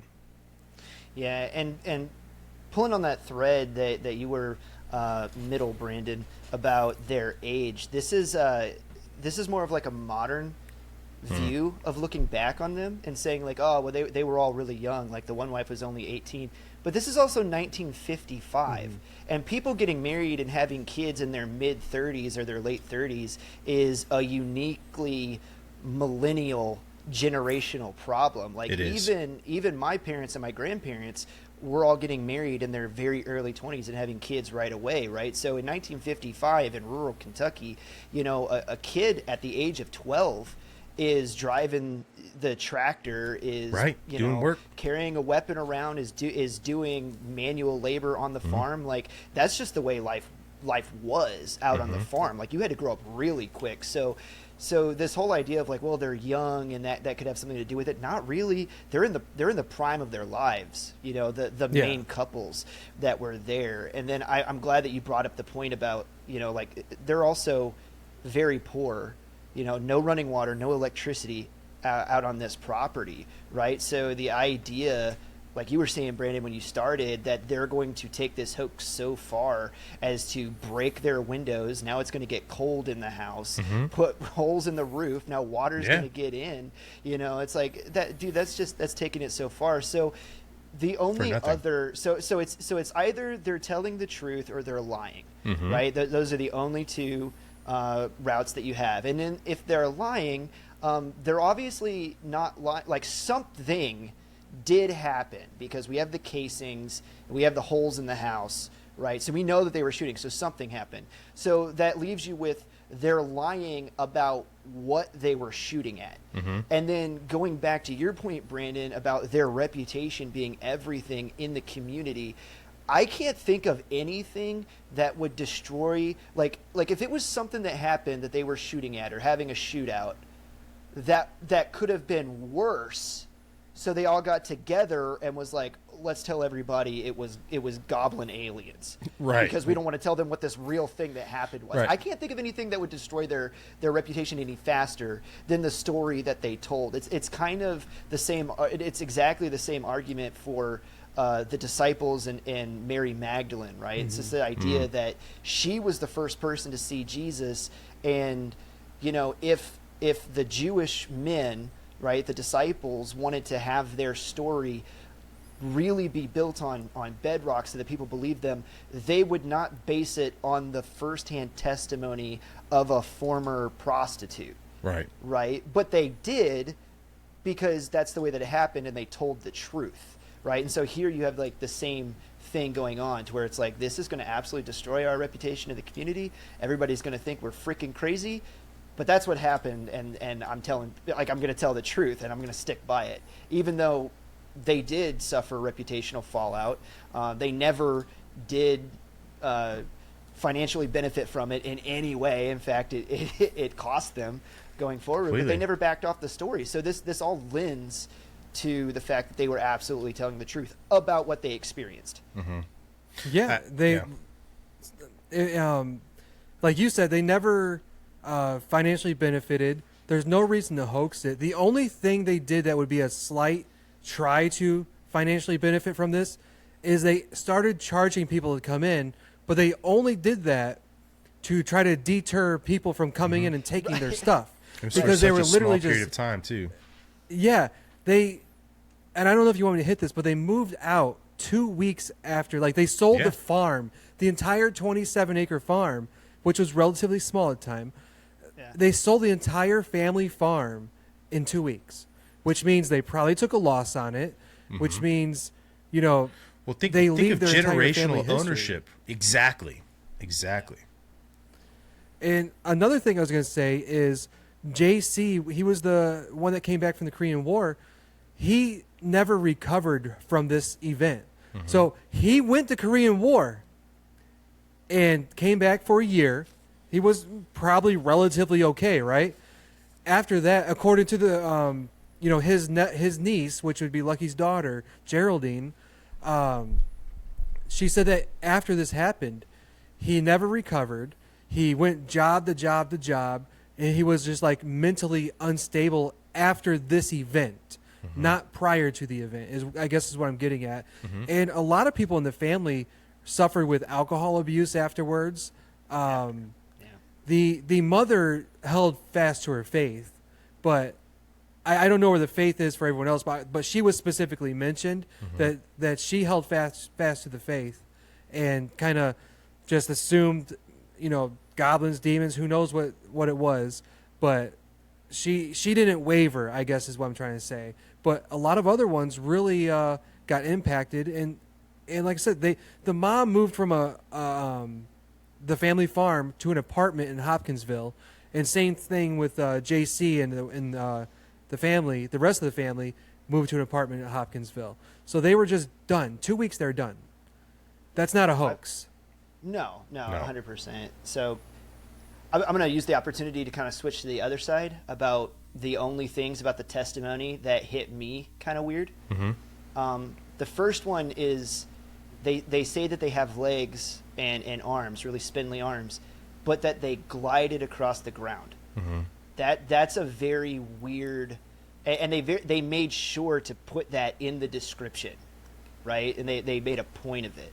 So to me, that's very strange. It's almost suggesting like these things are like hovering or flying or have some kind of propulsion to them of some kind. So that's strange. And then I mean, as if the whole story isn't strange enough, but I'm talking about like, if this is a biological being, like how is it hovering without flapping its wings or something like that, right? And then the other thing that's strange to me is like these are farmers. They're used to being out in the woods. They're used to probably hunting, fishing, I would imagine, because that all goes with rural life. And yet when these beings show up, the one dude grabs a 22 and the other dude grabs a 20 gauge shotgun. Now I don't know if that's the only weapons that they had in the house. I was just the closest one, maybe just the closest one. But even if it was just the closest one that they could get their hands on, the first time that they hit one of those things and it just hopped to and went back to what it was doing, I would have shucked that 22 and been like, dude, put a 30 caliber in my hand. Like, we need to upgrade this immediately. You know what I mean? Maybe. So that's one of the weirder points to me, is that they went after this thing with like the smallest caliber rifle that is what they used. And then like, if I'm going to go a shotgun, dude, put that 12 gauge in my hand and give me some slugs, because I'm getting ready to like blow this thing up. You know what I mean? But yeah. Being poor, do you think they had a lot of weapons to choose from? Maybe they just had the 22 for small game, and then it could be that. It could be. Maybe that's the only ammo that they had, right? It's like they stockpiled 22 ammo because it's cheap. And I don't know, but at the same time, I would have to. If I'm putting myself in their shoes, right? I'm going, damn, the 22 didn't work, and I don't care how expensive bullets are. I have to be alive to care about that. Right. You know what I mean? Like, I would have upgraded. Yeah, if I've got a 30-06, I'm going to go get it. Right. Yeah, exactly. yeah, true. Yeah. I actually have some pictures here from the event that I'm going to pull up just to show you guys. These are photos that I said before, that the photographer who showed up on scene took. So here we go here. So can I say something about the pictures? Oh, never mind. I thought you were bringing up pictures of the aliens or the goblins. Oh, I am. I will. Okay. But this is a picture of the farmhouse here. What looks like probably the shotgun that was involved, and this is supposedly them telling the police officers about what happened and where they saw the beings. So I'll pull another one up here too. Oh, they said that there was no electricity on the scene, but there is definitely a light bulb lit above the stoop there. Yeah. Well, they had electricity, and we could talk about that after the pictures. Sure. Yeah. So here's what I assume is Glennie Langford pointing at a hole in the screen, probably for the police officers to use. These are screenshots for people wondering from the actual Hellier documentary. You can see how in the bottom right hand corner of the Planet Weird logo there. Here, and I'll pull up some other ones. I do have, Brandon, the sort of like police sketches or whatever of the aliens. Well, I'll get to those here. But this is where supposedly one of the first contact was made with the goblins, so to speak. This picture, this is them telling the police in the morning again where they'd seen it, and identifying out by what looks like a wood pile where they made contact. Pile, yeah, something like that. Could be a wood pile. Chicken house, something. Yeah. Could be a coop. Yeah, good point. We got a couple more here. I'm gonna get through here, and then. Here it is. So you see here the drawing sort of describes, right, these big ears, eyes, the spindly arms. You can see kind of over on the left hand side here, the claws says knuckles and fingers not counted. But yeah, man, this is pretty freaking weird. And it gets a little stranger too when you start talking about like Doug Christie and sort of the connection that Greg Newkirk makes about how they look exactly the same minus the ears, and he sort of floats this idea that maybe the ears were like some sort of helmet that they were wearing or something that went around their head, and that if you were to remove the ears or the helmet or whatever it was, they looked absolutely identical to whatever it was that Doug Christie saw. So I like how the one in the middle there isn't skipping bench day. No, it definitely is not. But right there next to him, it says mouth, upper lip tucked under lower lip. That's not something that you would recognize unless you got up close and like face to face with one of these things, like in the window. Yeah, that's a good point. Like, that's a detail. You're not going to see that out if they're just like hanging out at the edge of the light by the tree line. No. Yeah, I mean, they definitely got right to the windows. I was going to say about these pictures, you notice that there are 3 different pictures. The artist that took these, or not took these, but that drew these up, he actually separated for the first 2 on the right. It was 2 separate people. I'm not sure who he talked to, but it was 2 separate people. He got the description, wrote it down, drew it out, and good. Well, Lucky came home from I think he was with Billy Ray. So I think JC is one of them that described this, and I'm assuming maybe Glennie Langford, the mom of everybody, did describe the other one. But the one on the very left, Lucky came home, and he saw the guy, and the guy showed him the pictures that he drew, and he's like, no, that's not right. They had a more circular head, which is why the one on the left has a much more circular head there, is because that's what Lucky was seeing, is like he thought it was more circular. So these are all 3 from the same, but that's why the one on the left looks slightly different with just the circular head there. Yeah, those eyes set that far apart too is very indicative of more prey animals too. So typically in the animal kingdom, like you would see if it's a predator, their eyes are set toward the front, especially if they're a predator that largely uses vision to hunt, because it's like they use that, they lock in on something, and they have greater depth perception like we do, where the eyes are focused straight forward. But in like prey animals, you'll see their eyes are spread more out, like almost like a turkey here, where they have massive field of vision, to where it's like, and then the eyes are so big that they can catch as much light as they can with, but also have this massive field of vision, so nothing can like sneak up on them. So I'm only pointing that out because of their like reported behavior, that it almost doesn't seem like they were trying to be malicious to the family, minus one point where one of the witnesses says it like reaches down and tries to like grab the top of its head, but more seeming like they were just, like you said, Brandon, like watching them and observing, and then getting close to the house and like, what are you guys doing in there? And then like, oh, there's a bullet. Okay, back up again. You know what I mean? Like, but very, very interesting physical features of how these are arranged. Yeah, and looking at these, we talked about this at the top, is that you're looking at these creatures 3.5-ish feet tall, and it resembles all these other creatures we talked about, or cryptids that we talked about at the beginning of the show here. Right. And Chris, you mentioned big, large eyes. Why do you think they have large eyes?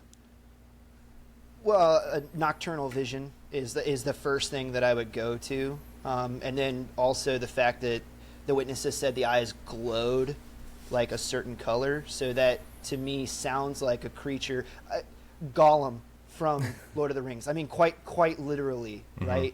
Massive eyes, like and then they reflect, and then they reflect every ounce of light back out of them, and then the reason the eyes are so huge is so they can soak in as much ambient light in the inky darkness like as they possibly can. Yeah, right? kind of like in the like I believe Brandon mentioned, kind of like with if they live in the mine shafts? what? Mine Shafts. shafts? Thank you. Oh my Yeah, goodness. underground. Yeah, You're good. the mine shafts or the caves. You know, maybe they have that because that's where they live. If they are a flesh and blood creature, maybe that's where they actually live, and then they come out at night, hunt, mess with people. Who knows what they do, but that's what they do. But Chris, you mentioned, there's a light bulb, right? Yeah. Yeah, On and the stoop. so in the story of the Sutton family, they realized if they left the lights on, these creatures would somewhat stay away, which means the light, for whatever reason, bothered them. Which Photosensitivity. Brandon, I think you mentioned it's a little off-putting that they waited for the cops to leave, right? Mm-hmm. Well, you had all of the people that were there, the cops, the military people. There's quite a few cars that were going to be in the driveway. Yeah, Probably left the headlights. lights on to see. And, oh, shoot, there's a lot of lights. Maybe we'll stay away from there. This brings me back to another camping story. It'd be 30 seconds. Yeah, I was please. hammock camping late at night. Actually, it ended up being early morning at this point. I wake up to hear something in my camp. It's nothing crazy. It was possums. I'm like, and so they keep coming over to me, and I would scare them away, and they'd run off. As soon as it quieted down again, they came back. I scared them away, ran off, and ended up. I just brought my flashlight out and just threw it into the next to the hammock, and they just kind of stayed away because there was a light. But if these are, even if they're just let's pretend they're just animals. Yeah. Commotion, they're going to stay away. As soon as commotion is done, they're coming back. That's kind of, whatever they are, but that it makes sense why that would happen. But they did not like the light, which explains why when the sun came up, they were nowhere to be found. Maybe they're back in the caves.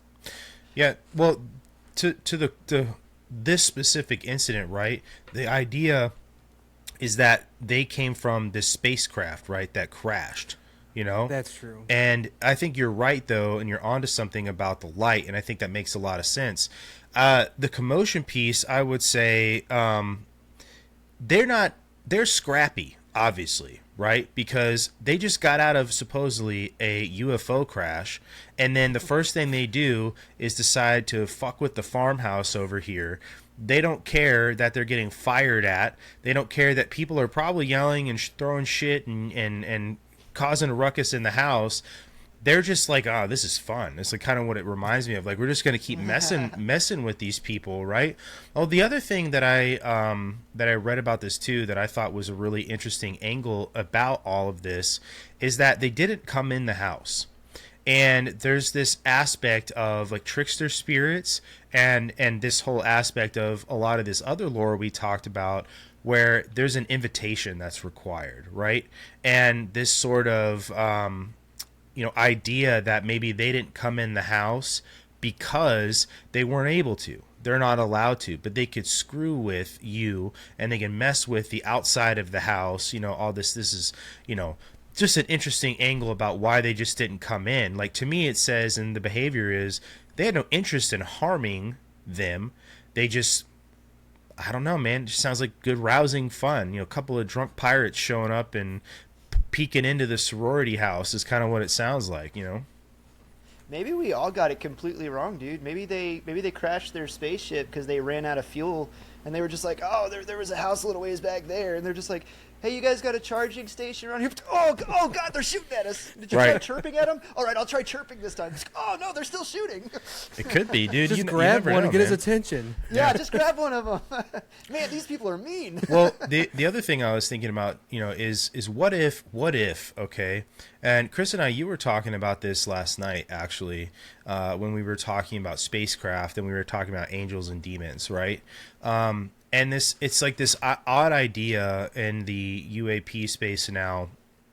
And it's odd to me as somebody who grew up religious, and I think it's odd to a lot of other, specifically Christians is the group of people I'm talking about because they're, the group of religious people I spent the most time around. But when you think about angels and you think about demons and you think about them traveling, right, to and from heaven or from hell, or wherever they're coming from, to your house or wherever they're coming, you don't think of them traveling to you from wherever they're coming from in some sort of vehicle or craft.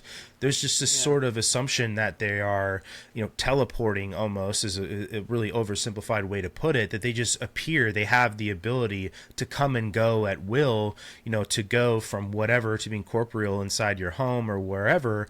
But then there's all this iconography of angels, using spacecraft, and or spacecraft, I'll put that in quotations, right? And then in the UAP space now, to tie into this whole conversation about the Kelly-Hopkinsville Goblins, there's this belief in the spiritual side of this that invoking the name of Christ or using prayer is an effective tool against ultra-terrestrials or extraterrestrials, right? To use ultra-terrestrials, that John Keel word or phrase, right? That works, and yet you have these descriptions of people talking about, beings of light coming to them on craft.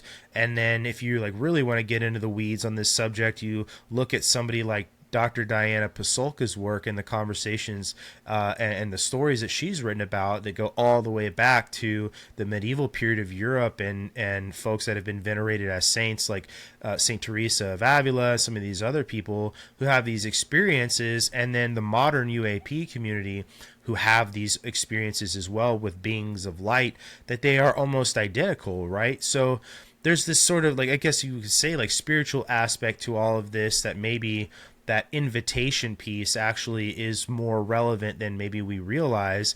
And then it also made me think about, Chris, you kind of gave me a new idea, is maybe they do live out there in the long term, and what they saw was a return after a long time. This sounds crazy, I guess, a little bit, but a return after a long time, and that farmhouse is new, right? Well, maybe these beings haven't been there in whatever, throw a number on it, 500 years, right? And they come back, they're going to go check, they're going to go back to the caves for whatever reason and why they're traveling to and from.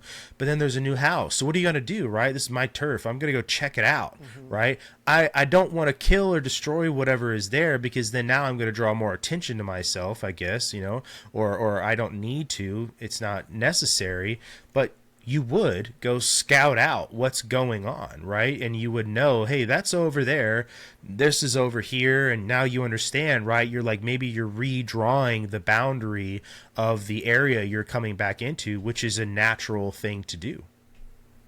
Yeah, you gave me another idea too when you were talking about spiritual beings and how they travel, from one, let's just say from one realm to the other of where they go. It reminded me of the book of Job. Now, I'm going to use the KJV the King James Version when I read this to you. So just understand there's multiple translations, and some use the word on versus the word in, but that goes back to the original Hebrew language, right? And where this word is being translated from in the context that it's used. So just understand that. But here in the KJV, this is where God is talking to Satan for the first time about Job. Have you considered my servant Job? Go tempt him. So it says, and the Lord said unto Satan, whence comest thou? Right? Then Satan answered the Lord and said, from going to and fro in the earth, and from walking up and down in it. This is very interesting, right? So it's to this story, this incident we're talking about, right? There's the UFO link, but then there's also, and we're going to get into it when we talk about Hellier as we move forward. There's this idea that maybe these things aren't coming from space, maybe they're coming from underground, right? Yeah. And whether they came from space originally, maybe they're underground now, is where they've taken shelter. But I've always found that very interesting, because I grew up for a certain time with the KJV, that when God talks to Satan, he said he was going to and fro in the earth, right? And then walking up and down in it, not on it, but in it. And so you reminded me of that when you said it's how are these beings traveling around, right? Are they phasing in and out of our reality? Are they corporeal and they're just coming up from underground? Like, are they coming down from the sky? Well, consider too, but the U.S. government changed the term. Everybody's familiar with UFO, and then as disclosures happened, it changed to UAP, which at first was unidentified aerial phenomenon, and then they changed it again, and it's still UAP, but it's unidentified anomalous phenomenon, right? And that's because of the transmedium way that some of these craft that they have identified move. And transmedium mostly meaning traveling between like the air and the water, right? But what's to say that maybe this craft that Billy Ray saw didn't come from another part of the Mammoth Cave system to another part of the Mammoth Cave system and land, right? Right. Yeah. And they never found a crash site, so who's to say it actually crashed too, right? Right. I don't think it crashed. So with it, they said it probably landed because if they went back to the landing site and took pictures and it wasn't there, I would highly doubt that it crashed. But Billy Ray and Chris, take this with a grain of salt because I'm just throwing it out there because you brought up Satan going back and forth, right? Yeah. And he masquerades as what? An angel of... Roaring lion? Oh, an angel of light. An angel of light. Well, Billy Ray, he's the one that saw the craft in the first place. He said when he saw it, it went by. He's like 40 feet above his head, and it had basically the colors of the rainbow behind it, like exhaust almost. Gay. So you know it was demonic. Yeah, so it's a dead giveaway. No. And your other point, jumping off of what you were saying earlier, Brandon, about traveling between phases, right? It reminded me of Mount Shasta because there are tons of reports of people seeing craft just flying in and out of the rock. Right. It's just whoop, and like that thing flew into the mountain. Like you hear that all the time, right? And it just looks like it passed right through solid rock. So Or even something opened up and it went into it, right? There's both of those things, which is really odd. But I think that the fact that they've renamed the acronym so commonly used to describe these craft as unidentified anomalous phenomenon says a lot. And I think it's a lot more than this transmedium travel of from the air to the water, from the water to the air, from the inside the ground to the air, whatever. I think there's another aspect of it too that a lot of people have really realized is the interdimensionality of it being a medium, right? And the traveling between planes. If you look at a lot of this stuff that's been declassified, and God bless the disclosure community for spending countless hours of going through the CIA's documents that they've declassified on this and finding all these random things. But if you go and look at some of the stuff the CIA was into, you're talking about remote viewing on Mars and identifying how there was an ancient civilization of people on Mars who were facing some sort of cataclysm and living underground and all of these other things. It's just like that's like stuff you read in a science fiction book. Well, you find all these other documents about interdimensional beings, interdimensional communication, interdimensional travel, and to talk about using a remote viewer to view Mars, another planet, right? And to conceptualize time as an arrow, right? This chronological thing that has a beginning and an end, right? And to travel through your mind to another planet in another time, and knowing about like traveling across like that distance and relativity and time in that way, like that sounds more like moving through time in a phased way that is dimensional, right? You're now moving into where all of time and space exists all at once, and we're just perceiving it in a way that us as a 3D being is able to perceive it, and that maybe something like remote viewing or a transmedium craft has the ability to move through all these different dimensions or dimensions, right? 3-dimensional, 4-dimensional. I had a dude explain it to me, real big brain guy, right? And he was also Megamind. Special operations medic. Yeah, he really is. And we were talking one night after a mission and found out that I was a Christian, and he was like, I am too. And he goes, you want to make a bet that I can prove to you that God exists using mathematics? And I was like, well, I believe that God exists, so that's a terrible bet, but I want to hear this theory, so like, let's go. And basically, I can't flesh it out because I'm not very good with mathematics, but the crux of his argument was, like you were just saying, we are four-dimensional beings, right? Mm-hmm. Height, width, depth, and time is what we exist in, but we're chained inside of those four dimensions, right? And then he goes, if you add the fifth dimension, and then he started explaining to me each dimensional layer that he's adding onto this. He goes, by the time you get to 10 dimensions, he was like, you are omnipresent, omniscient, all-powerful, Mm-hmm. but I'm just explaining it mathematically to you.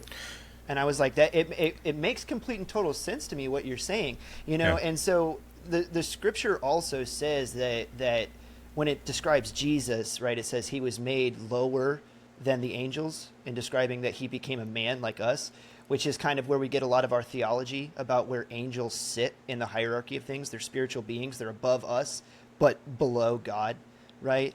And so it's like, if you were to look at them mathematically, to use his theory, right, you would say maybe these beings, they exist in 7 dimensions, right? High enough that they can interact with God because they're metaphysically in a dimension where they can communicate directly to him and be in his presence, but they are not like God in that they're not 10-dimensional, right? Only 7-dimensional, right? But then that also allows them to communicate with us, because they can also exist inside of the same 4 dimensions that we exist in as well, right? And it's a very interesting concept when you break it down and say, hey, we're not talking about theology, I'm talking about mathematics now. Well, but I can put this on a paper and prove it true, you know, using the language of mathematics. I'm going to support the heck out of you right now. And Sure. Paulina Luna got put in charge of, I don't remember whatever her new department or whatever it was called that she got put in charge of, but she has been putting out a lot of really odd pictures and memes. And I think she's trying to tell people things that, you know, she's not allowed to actually directly say. But one of the pictures that she put up not that long ago is sort of what you're talking about here, and why when people see angels and sort of the way that we're able to observe them as different dimensional beings, this is a picture she actually put up, right?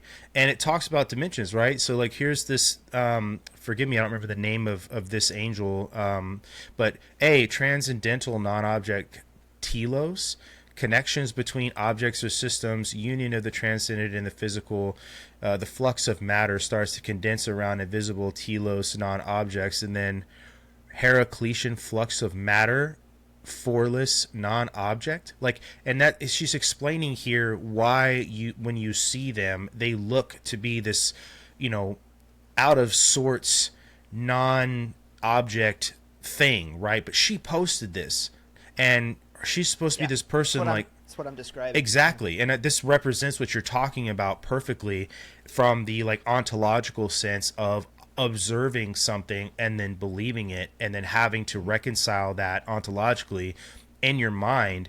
And there's another one actually that she put up. It's Plato's cave, that like the allegory of Plato's cave, but she amended it, and at the top of it she put pictures of UAP, right? And there's another layer of this whole Plato's cave allegory at play here, and it involves UAP, you know, that you're being lied to, essentially is the meme meaning. But yeah.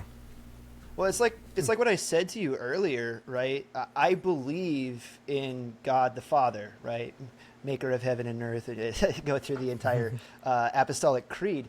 But, you know, to say that I believe in God, right, then you also have to say that I believe in life after death, or existence after death, which means, if you start peeling that onion back, which means you have to believe in a realm that is not physical but is of the spiritual. And then as soon as you break into that layer, then you have to expand your mind and make room that there are, just using, I'll keep in the same mathematical language, that there are 6 dimensions worth of stuff that you can't explain, that you can't interact with necessarily right now. Maybe sometimes you can observe them if they allow themselves to be observable, but you're not going to be able to explain them. But at some point, when you're no longer physical, and, and you yourself are now part of the next realm, whatever comes next, like then, you know, perhaps God will let us know, and we'll be able to have more knowledge about what's out there. But I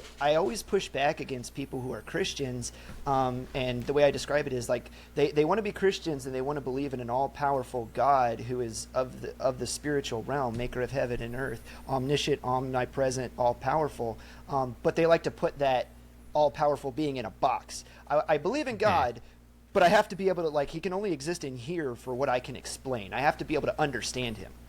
And you're like, that's not the way it works, Bubba. No, not at all. Well, the Bible talks about mysteries of God and everything else. Mm-hmm. So we cannot, to just back up what you're saying, there's no way we could possibly understand everything that he's doing or has done or will do. So that's all I was going to say. No, I agree with you completely. I actually wanted to, there's another story about that happened near when the Kelly-Hopkinsville one happened, also in Kentucky. It happened 3 years previously, and it happened in a place called Flatwoods.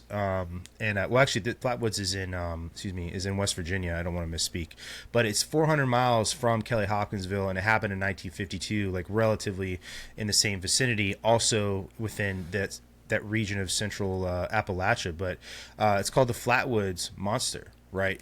And this one also involves like a fiery ball falling from the sky. But this happened in September of 1952. There was Edward and Fred May. They were 13 and 12. And they were out in the woods with their friend named Tommy. And they saw a bright fireball streak across the sky and then crash land. So they went back to the house and then they told their mom. And she basically assumed that it was a plane crash. So she recruited the help of a National Guardsman who was 17 years old. Gene Lemon is his name. 2 other boys from their street and the dog. And they basically went off and they went and looked for this, what she figured was a plane crash. And they went and there's a farm owned by a guy named Bailey Fisher, and they went over the hill onto his farm property. And by that time it was nighttime and they had flashlights, but they essentially reached a crash site, and this object on the ground was pulsing red and glowing, but there was this thick mist essentially that came off of it, and it caused them to have nose and eye irritation. The dog like charged, I guess, at the downed craft, and when it got closer to it, it like retreated back really, really fast and then began like violently vomiting.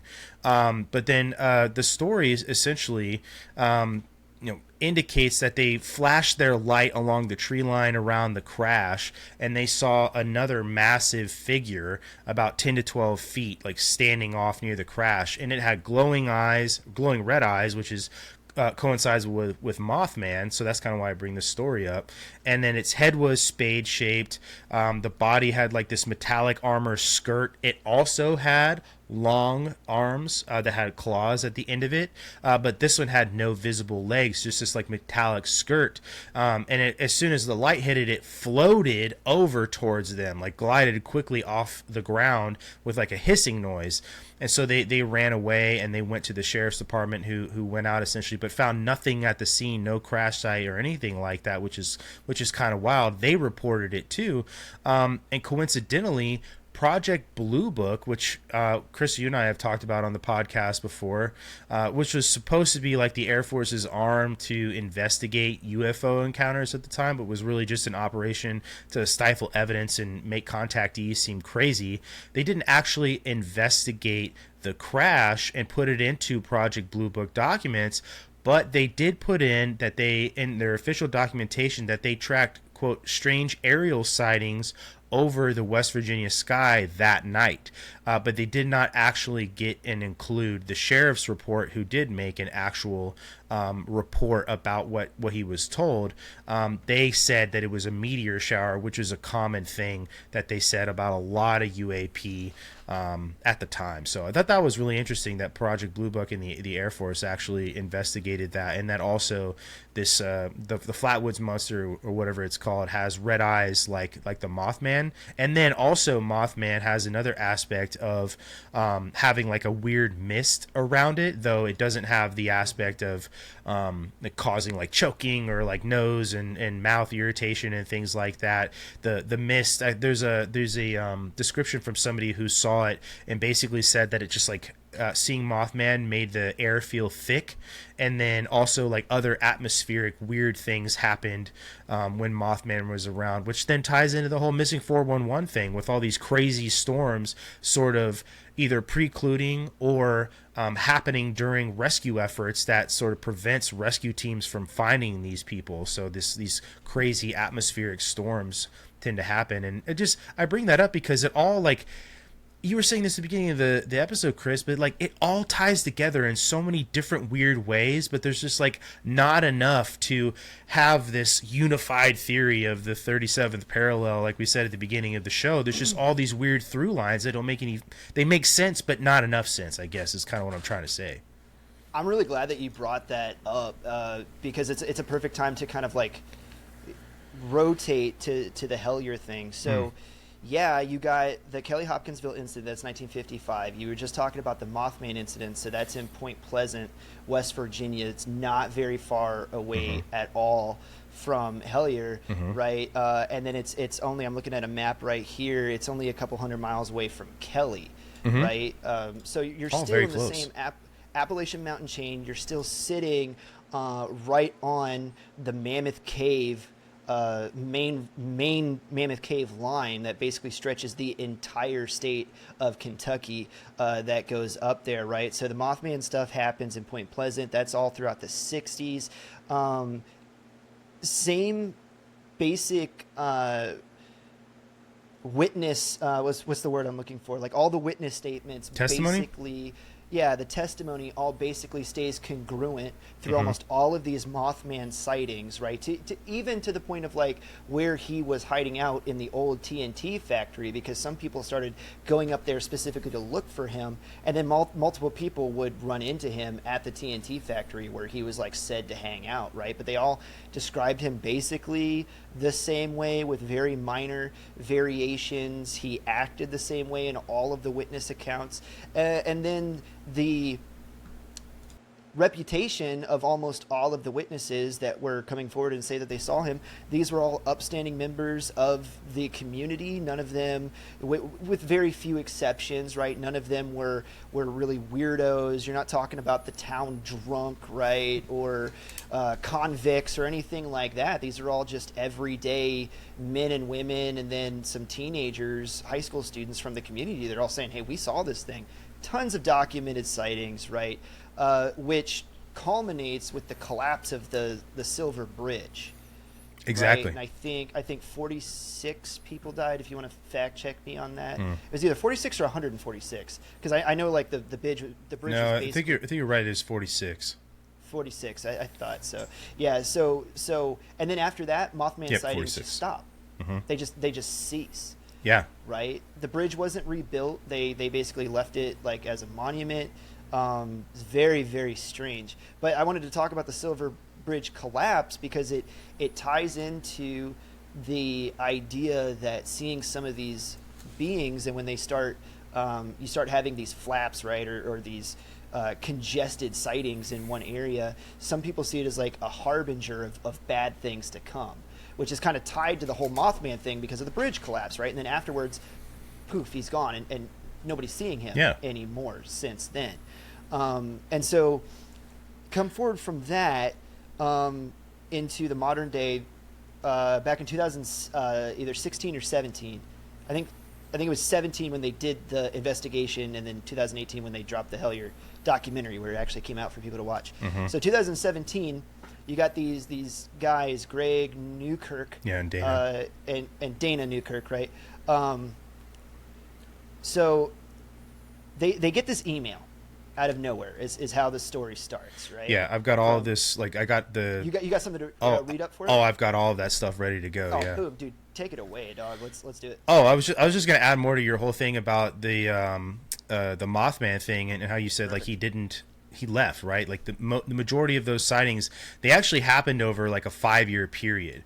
Most of the sightings of Mothman, but they did sort of go cold like right after the collapse of the Silver Bridge, and that to me has always been the weirdest aspect of this because it's such an obscure thing, right? It's not like to use an event that was so devastating to the world that you would think, right, that like Mothman would appear, okay? Like, it's not like it's 9/11, right? Or there wasn't a Mothman at Hiroshima or some shit, right? Like, it's this random, really obscure bridge in this really random, podunk part of America that nobody around the world knows anything about, right? At the time, 1967, you're not going to go, you could go around the world and you could ask somebody if they know, name me a city in the United States. They'd probably say New York or Los Angeles, Chicago, like these really, really big, San Francisco. Because the hippie movement. Yeah. Oh yeah, sure. There's so many other places, but like, it's such an obscure thing to be this harbinger of a negative event, right? Like, it's just this collapse of the bridge. So it sort of begs the question to me, and I'd love like to get your opinion on it, Brandon. But like, that this is some sort of like regional thing where, whoa, what you doing? My camera being weird. Hey, sorry about that, guys. Technical difficulties. My camera went full sniper mode, zoomed in on me, and killed me. This is my ghost. I'm here from the other side to have this conversation, which is appropriate. But Brandon, you were talking about owls before my camera went spaz. Yeah, basically, I was just saying that it's very funny to me that owls were used for the Flatwoods, the Kentucky Goblins, and Mothman. Right. They use owls to basically debunk, each of these different events, and of course, they'll also throw in like a meteorite or a meteor shower for the Flatwoods Beast or Flatwoods Monster. They said it was an owl and a meteorite. Yeah. And then for the Kentucky Goblins, it was the meteor showers they had just previous, and then they said it's owls. And then same for the Mothman. They said, "Oh, you weren't chased by Mothman. You were chased by an owl." It's like, right. Well, that's a big freaking owl. To keep pace with my car, right? Which is one of those stories. That also doesn't make any sense for the Goblin story, because going back to your dramatic reading in the beginning, they talked about a certain type of sound that the Goblins were making as they glided across the ground.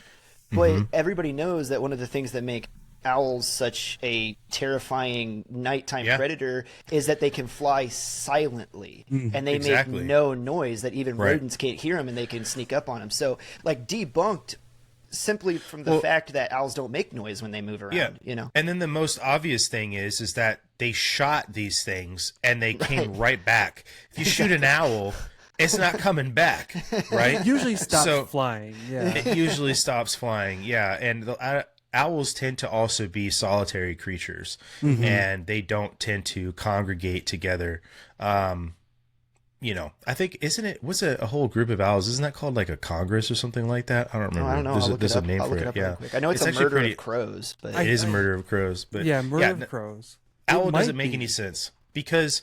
And it is a common thing throughout the UAP community, the UFO community, especially the abduction community, for owls, like barn owls. Have you ever seen that movie? Oh, shoot.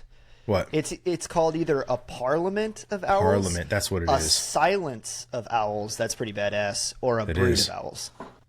Silence is way better than parliament. That's way better. Oh, yeah. Yeah, that's too Canadian for me.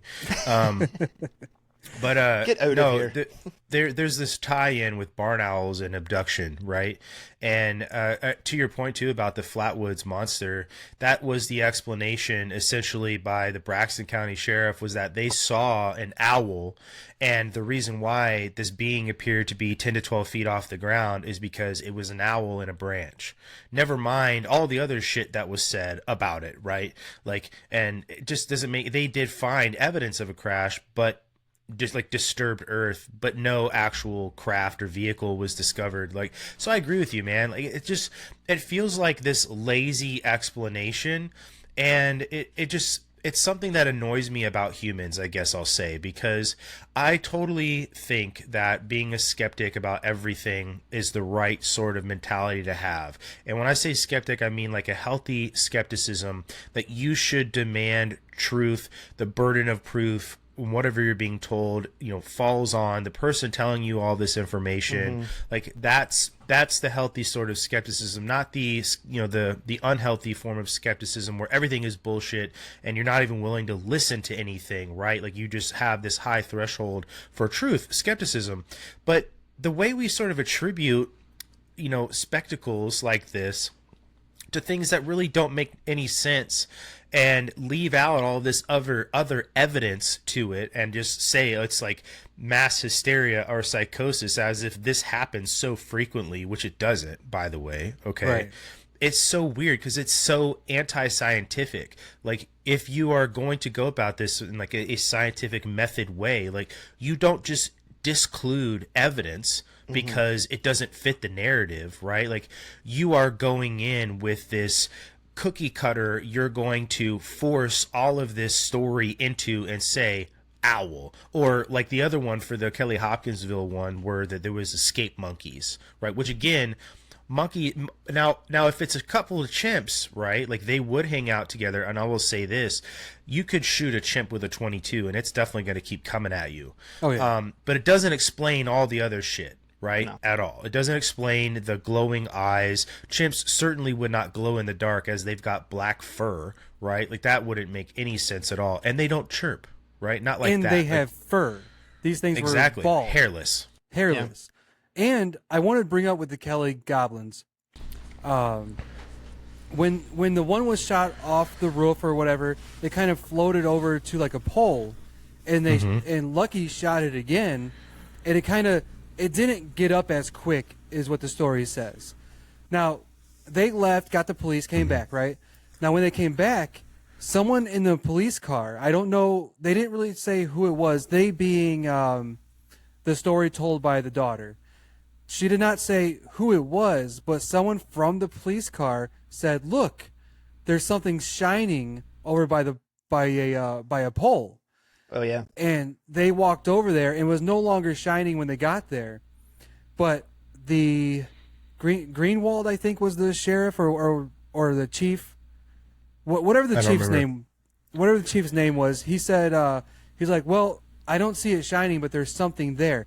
When they walked away, according to Geraldine, Lucky's daughter, it lit up again. They walked back, it was dark again. So I can't explain that, but there was something there because even the police chief said you could tell the grass is different over here where the puddle or whatever of blood, whatever you want to call it, is. And with the crash site, Lucky took his daughter there 14 years later or close to it, or when she was 14, maybe is what it was. And he said right here, this circular part, there was an impression in the ground still, and he said this is where it landed. Now, is it? Maybe, maybe not, but if it's where he thinks it is and they end up seeing the impression there, I would say something was there and now it's not. Right. And it wasn't there, obviously, that next morning or later that night, whatever you want to call it, later that night, early morning, when the police came. And the Fort Campbell, who they send out? 2 military police officers. Yeah, and from Fort Campbell. And so it wasn't there at that moment. So something was there, whatever it was, who knows. But there was something there. Well, and then people who are enacting hoaxes don't return 14 years later and take their kids off into the woods and show them in search of a crash site for something that, didn't attack your house, right? Yeah. Like, there's just so many behaviors that don't track with somebody who is lying about stuff. But Chris, you were looking up the name of the sheriff? Yeah, I'm scanning through a bunch of stuff, but it's just giving me the names of the people that were involved, but the sheriff keeps being omitted, so... Yeah. Well, no worries. The hopping kind of back onto the Mothman thing. The thing I think I find the most interesting, I guess, about Mothman is Indrid Cold, right? And the way he sort of inserts himself into this story is really strange. And I think there's a couple things that make it strange, right? The way he presents himself to Woodrow Derenberger, and then also that all of these stories talk about cryptids, and Indrid is not a cryptid. He would not fall into the category of cryptozoology, and anything I've ever read about him, he almost reminds me of like a crazy zookeeper. Like that's like the image I get in my head about like him and this sort of like role he plays, I guess. But you were talking earlier about Point Pleasant and the bridge collapse, and there was a movie in 2002, obviously about Mothman prophecies, and Richard Gere is supposed to play who John Keel is, but they changed his name in the movie to John Klein. But there's a scene in the movie where, because they portray Indrid Cold in the movie too, but it's way different than a lot of the interactions that I guess John Keel has had with him, and then also they don't tie in the Woodrow Derenberger side of it too. But there's a phone call in the movie where he is on the other line and he tells him something that he's holding in his hand, and it's like this really, really spooky scene.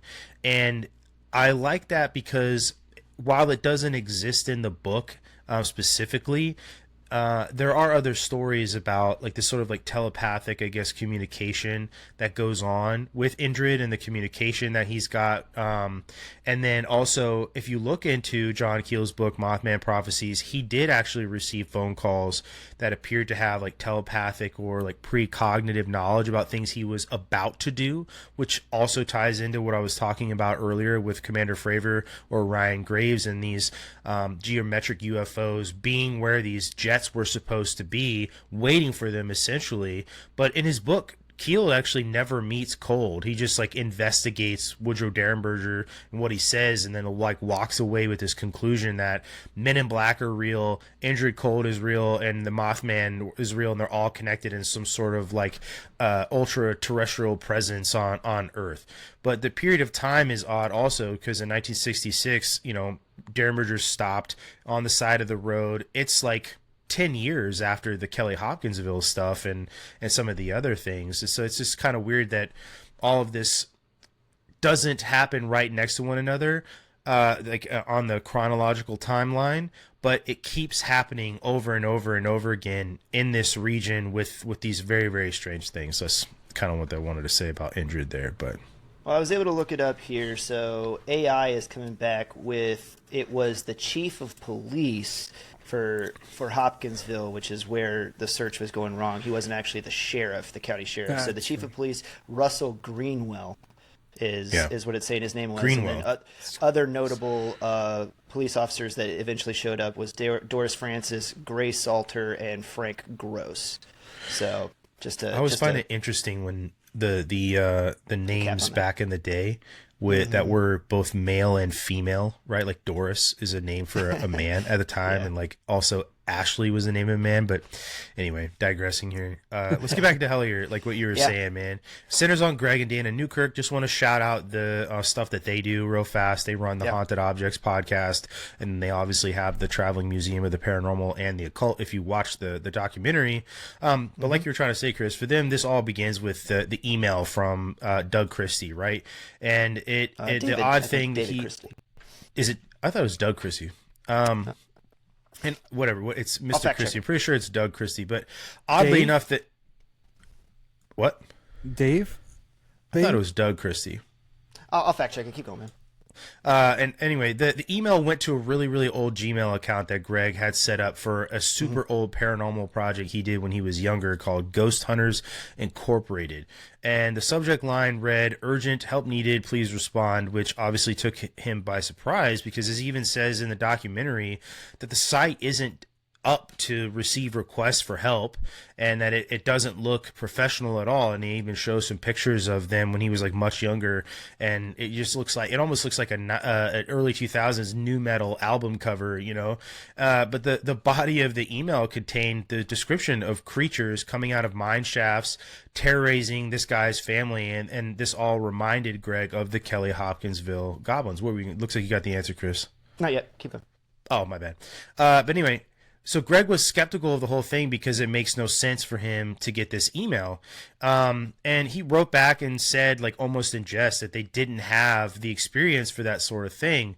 But 3 weeks later, Greg got a massive email back from Mr. Christie, which outlined a lot more of what happened, right? So in that email, Christie outlined that for the past 6 months, he'd been living in this home on the border of West Virginia and Kentucky, and that every night, essentially for 6 months, that they were being attacked by extraterrestrials. That was the word he used.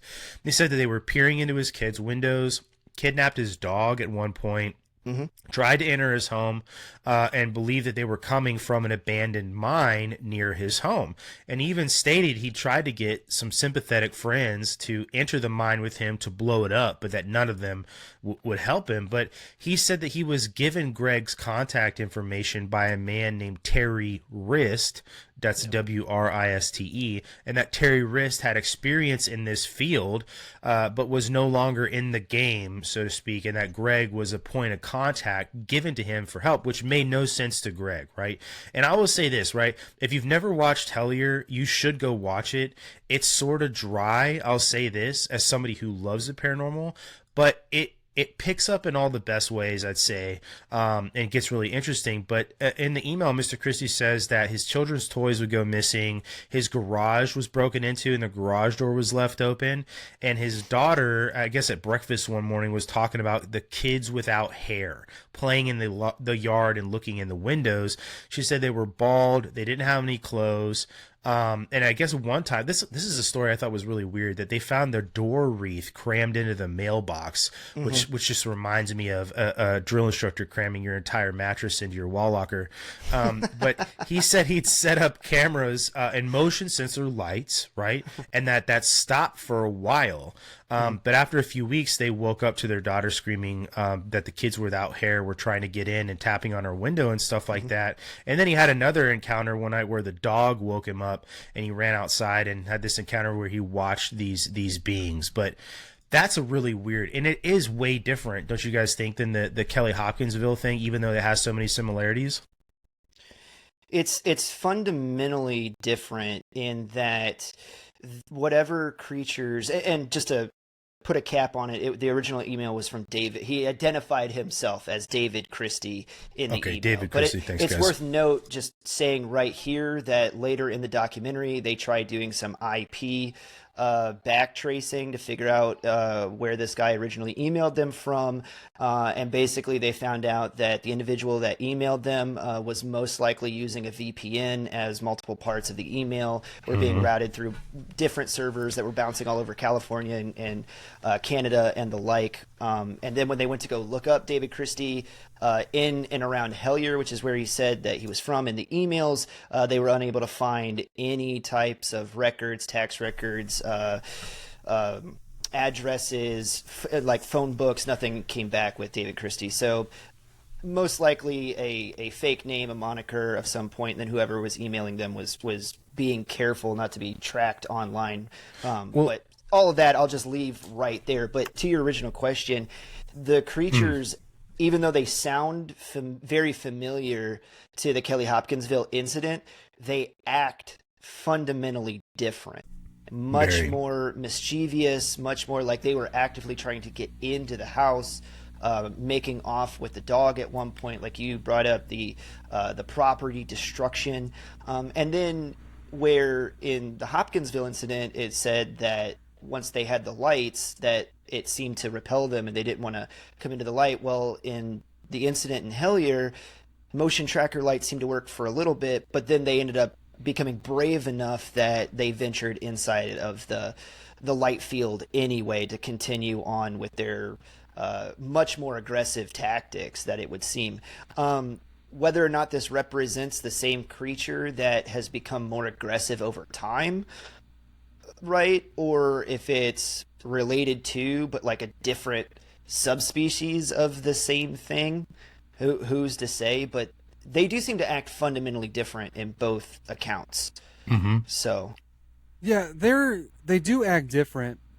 You know, they're kind of like the Tommy knockers that we talked about earlier, where they're kind of mischievous and you know, similar size and whatnot, but they act mischievous. I wonder if the Kelly-Hopkinsville, if they didn't just start blasting, I wonder if these things would have been similar, where it's like, hey, we're going to hide out and then just mess with things and then go hide and then mess with things. But then you get a bunch of, I guess you could say, lead getting shot at them, and they're probably like, "What the heck?" Like I said, they just needed to charge, man. Yeah. Well, the other thing too is this occurred over the span of 6 months, allegedly, right? And the Kelly-Hopkinsville event happened like in one night, and so there's not the opportunity for the goblins to get used to the light, right? Like they were afraid of it there at Kelly-Hopkinsville. They seemed to be averse to the light, but they didn't have, like, I guess enough time, I guess, to spend getting used to the light and then deciding, well, whatever we're doing is worth it enough to continue this harassment despite the light, right? Yeah. And the other part of it too, I would say, is that the Tommyknockers themselves, like you said, they're mischievous. Like some of these other things that we talked about are mischievous, but not malicious. And I would say too, then, that the experience that the Christie family, whatever their name is, had was actually much more than mischievous. It was malicious because they took the dog. They did. They threatened allegedly, right? They took the dog. They tried to break into the house versus sort of staying on the outside and observing. Like the attempt to break and enter, I would say, indicates a much more malicious nature than a mischievous one, I guess. I could see where you're coming from with that, but maybe they weren't trying to break in the house, just jiggling the handle a little bit. Who knows? True. I will say this, though. I see enough of a similarity between the original incident and then what this Mr. David Christie is describing, that to me, were I doing the investigation at the time, I would have drawn those same conclusions, and I would have gone back to that original incident had I known about it and been like, okay, I'm going to study this as like a reference point for what this guy is describing to me over here, because it does seem similar enough between the two that I don't think that there was a misstep by them by drawing a line between the two of them. Oh, not at all. Like that, it is. They are too similar to not continue. Yeah, I just think that there's some big differences, I guess, like given the long amount of time that the sustained sort of harassment that happened, and while the Sutton family did leave after a couple weeks, it didn't happen again over those 2 weeks. And that guy was talking about how he was basically assaulted, his family was assaulted or harassed for almost every day for 6 months, minus that small period of time that the lights and the cameras were set up, which is really interesting. And maybe that's a good opportunity to show the pictures, and then also the fact that he sent footprints to Greg Newkirk. So I actually am going to pull up a photo of one of the aliens, or whatever you want to call it here. So,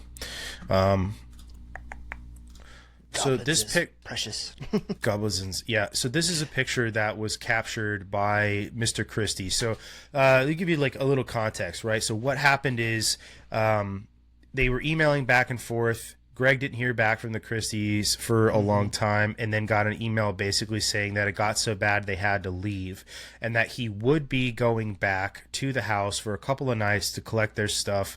Had still asked Greg to come out and investigate this thing, but he included a couple pictures. Now, the other pictures I felt like were like too bad, and sort of Greg to like show. There is one where you can kind of see like maybe like those like typical almond shaped eyes of an alien or whatever, but this is the best one, and they sort of had this drawing over the top of what it was, and you can see here a being standing what looks like hunched around a tree with his arm around it. But this is one of the pictures that was sent, and it is augmented a little bit with some lines that Greg, I guess, had drawn on there. But I will put up some of these pictures of these footprints, because these get really weird.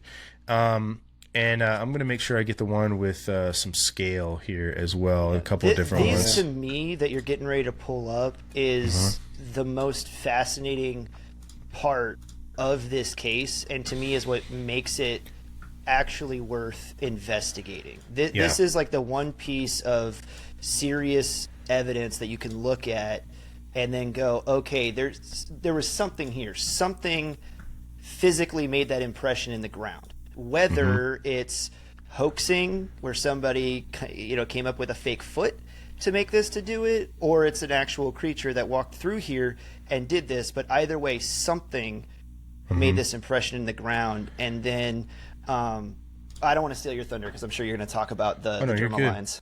No, yeah, the dermal ridges. Go ahead. Exactly. Yeah. Go. Oh, I was just gonna let you be. Yeah, he put the pictures up online. Greg did, and he asked like people like what they thought about it, and he got some replies from a lot of people. But his Bigfoot friends essentially said they noticed that these footprints have dermal lines, and you may be able to see them like here like really well in this photo, which would indicate that it's not like a large bird like an emu, an ostrich, or a turkey, and that it actually belongs to a creature that has like skin. And keep riffing, Chris. I'm going to put up another one of these video pictures here. You can see the dermal lines. So we're basically talking about fingerprints, and if you look at the bottom of your feet, you have toe prints, right? So that's essentially what we're saying there. And then you can immediately rule out. First of all, this is rural Kentucky. Like these are my people. I was born and raised in the same general area. These people know what turkey tracks look like. All right, so just throw that out immediately. If you're talking about other large flightless birds, ostriches, or emus, they still have claw marks. That very prominent claw marks in the front where they run. There are no claw marks here, so you can throw that out immediately. And then the other thing that stands out to me is the lack of a heel indentation. Right. So this thing obviously runs either on the balls of its feet, and if you look, this is a really, really good picture here, because if you look, this almost looks like a left foot to me. And the reason I would say that is because you can see the indentation of where the big ball of like what essentially our big toe would be, much deeper in the earth. So this thing's running on the inside tread of its foot, and then the dirt or the mud is splayed backwards, not forwards, right? So that also indicates that it's landing on the balls of its feet and then kicking forward, right? No heel indentation like we land with our heel first and rock forward. This thing's landing on the ball of its feet and then slinging that mud backwards. And it's very hard to recreate something like that with like a wooden mold or a plastic mold or anything. To get all of that correct would that would be some serious hoaxing. Like you put a lot of thought into that. The one thing that I wished I would have seen more though is these are each individual pictures of a single print and not side by sides. I wish he would have included photos. Like there must be another indentation in front of this if this thing's running through the mud. Yeah. Unless it's taking massive 30, 50 foot leaps at a time. Yeah. The size of the foot wouldn't indicate that, because small foot, probably small legs, small strides. So I wish we would have gotten a picture leaned back and you could see the tracks moving in a certain direction. I agree. That would have been very helpful. If you're trying to convince somebody to travel from Canada to Kentucky, you would think that the evidence you presented would be the best evidence you could. And, footprints have to have an origin, right? Even if you don't follow them to their conclusion, like you would be able to show, like you said, a trail of these, and that would, obviously you'd want a close up like this to show it. And, here's a ruler for scale, and you could see how small they are too, by the way, with the ruler there next to it. They said that it was roughly about the half of the size of an average adult's foot, but you would absolutely show the path of those footprints, because that would be amazing evidence, but also just even creepier, I think. Right. Oh, yeah. And if this is like a situation where this is like a fire break or something on the property, and it's tree line on one side, tree line on the other, and there's like a 24-inch break in the middle that just happened to have one little muddy spot on it that this guy stepped in as he ran through, then give me a zoomed out picture that explains that away, of why there's not more footprints in the line. He broke out of the trees here, he took one step in the middle of the fire break and then went that way. So You know what I mean? But he doesn't. We just get those one-offs. Like, here's a single footprint. Okay. Exactly. And as an investigator, I would say, like, that is something that I would notate as odd and notate as something that really those photos add to and also take away from, but what they don't show of falling into the camp of something somebody may hoax, right? Because if you're creating those photographs, those footprints, it's a lot of work to create a path of footprints that goes from one place to another over and over and over again. People animals, right? They have a natural gait that you can track. And if you're recreating steps, that's going to be much harder to recreate that natural gait, especially since you're probably having to maybe use your hands to create it. Or if you've devised some contraption that you could wear, that's still going to alter your gait, and that it's just you're venturing into the realm of doing too much, I think. Yeah. A couple other things that poke a lot of holes in the story. I already talked about David Christie not being in any of the town's records. So that's a big, you could say, well, if a guy is going to go through all the trouble of VPNing his IP address to not be tracked, this is a person that probably really wants their anonymity, right? And so it's like they're using a fake name. So maybe he did really live in the area, but he's giving you a pseudonym in his email, and that's how he's not going to show up in records. Okay, like fine, like that's very, very plausible, especially if he's going to go so far, like I said, to use a VPN so that you can't track where he's coming back to. But the other thing about the emails that really gave me pause is that David Christie said that he was a doctor, a medical doctor. Yep. But then if you go through and you look at his writing style, there's one thing specifically that really stood out to me, and that was when he said he was afraid to go into the cave by his lonesome. And I'm like, I don't think that I've ever heard a full-grown man in, since the year 2000 use the phrase "by my lonesome." It almost, especially if you're an educated medical doctor. I was afraid to go into the cave by myself. I was afraid to go into the cave alone. I was afraid to go in the cave without backup. Like, any of those would have been like, I wouldn't have paid so much attention to it. But by my lonesome just kind of sticks out as if somebody is trying to write in the caricature of how they think a redneck from Kentucky would speak. You know what I mean? It stood out to me that way. Now that's completely anecdotal, right? But I'm just saying it jumped off the page to me as I was reading. I can kind of see where you're coming from with it, and maybe it is just a redneck from Kentucky, and the whole doctor occupation is part of the lie, right? To cover up the actual identity.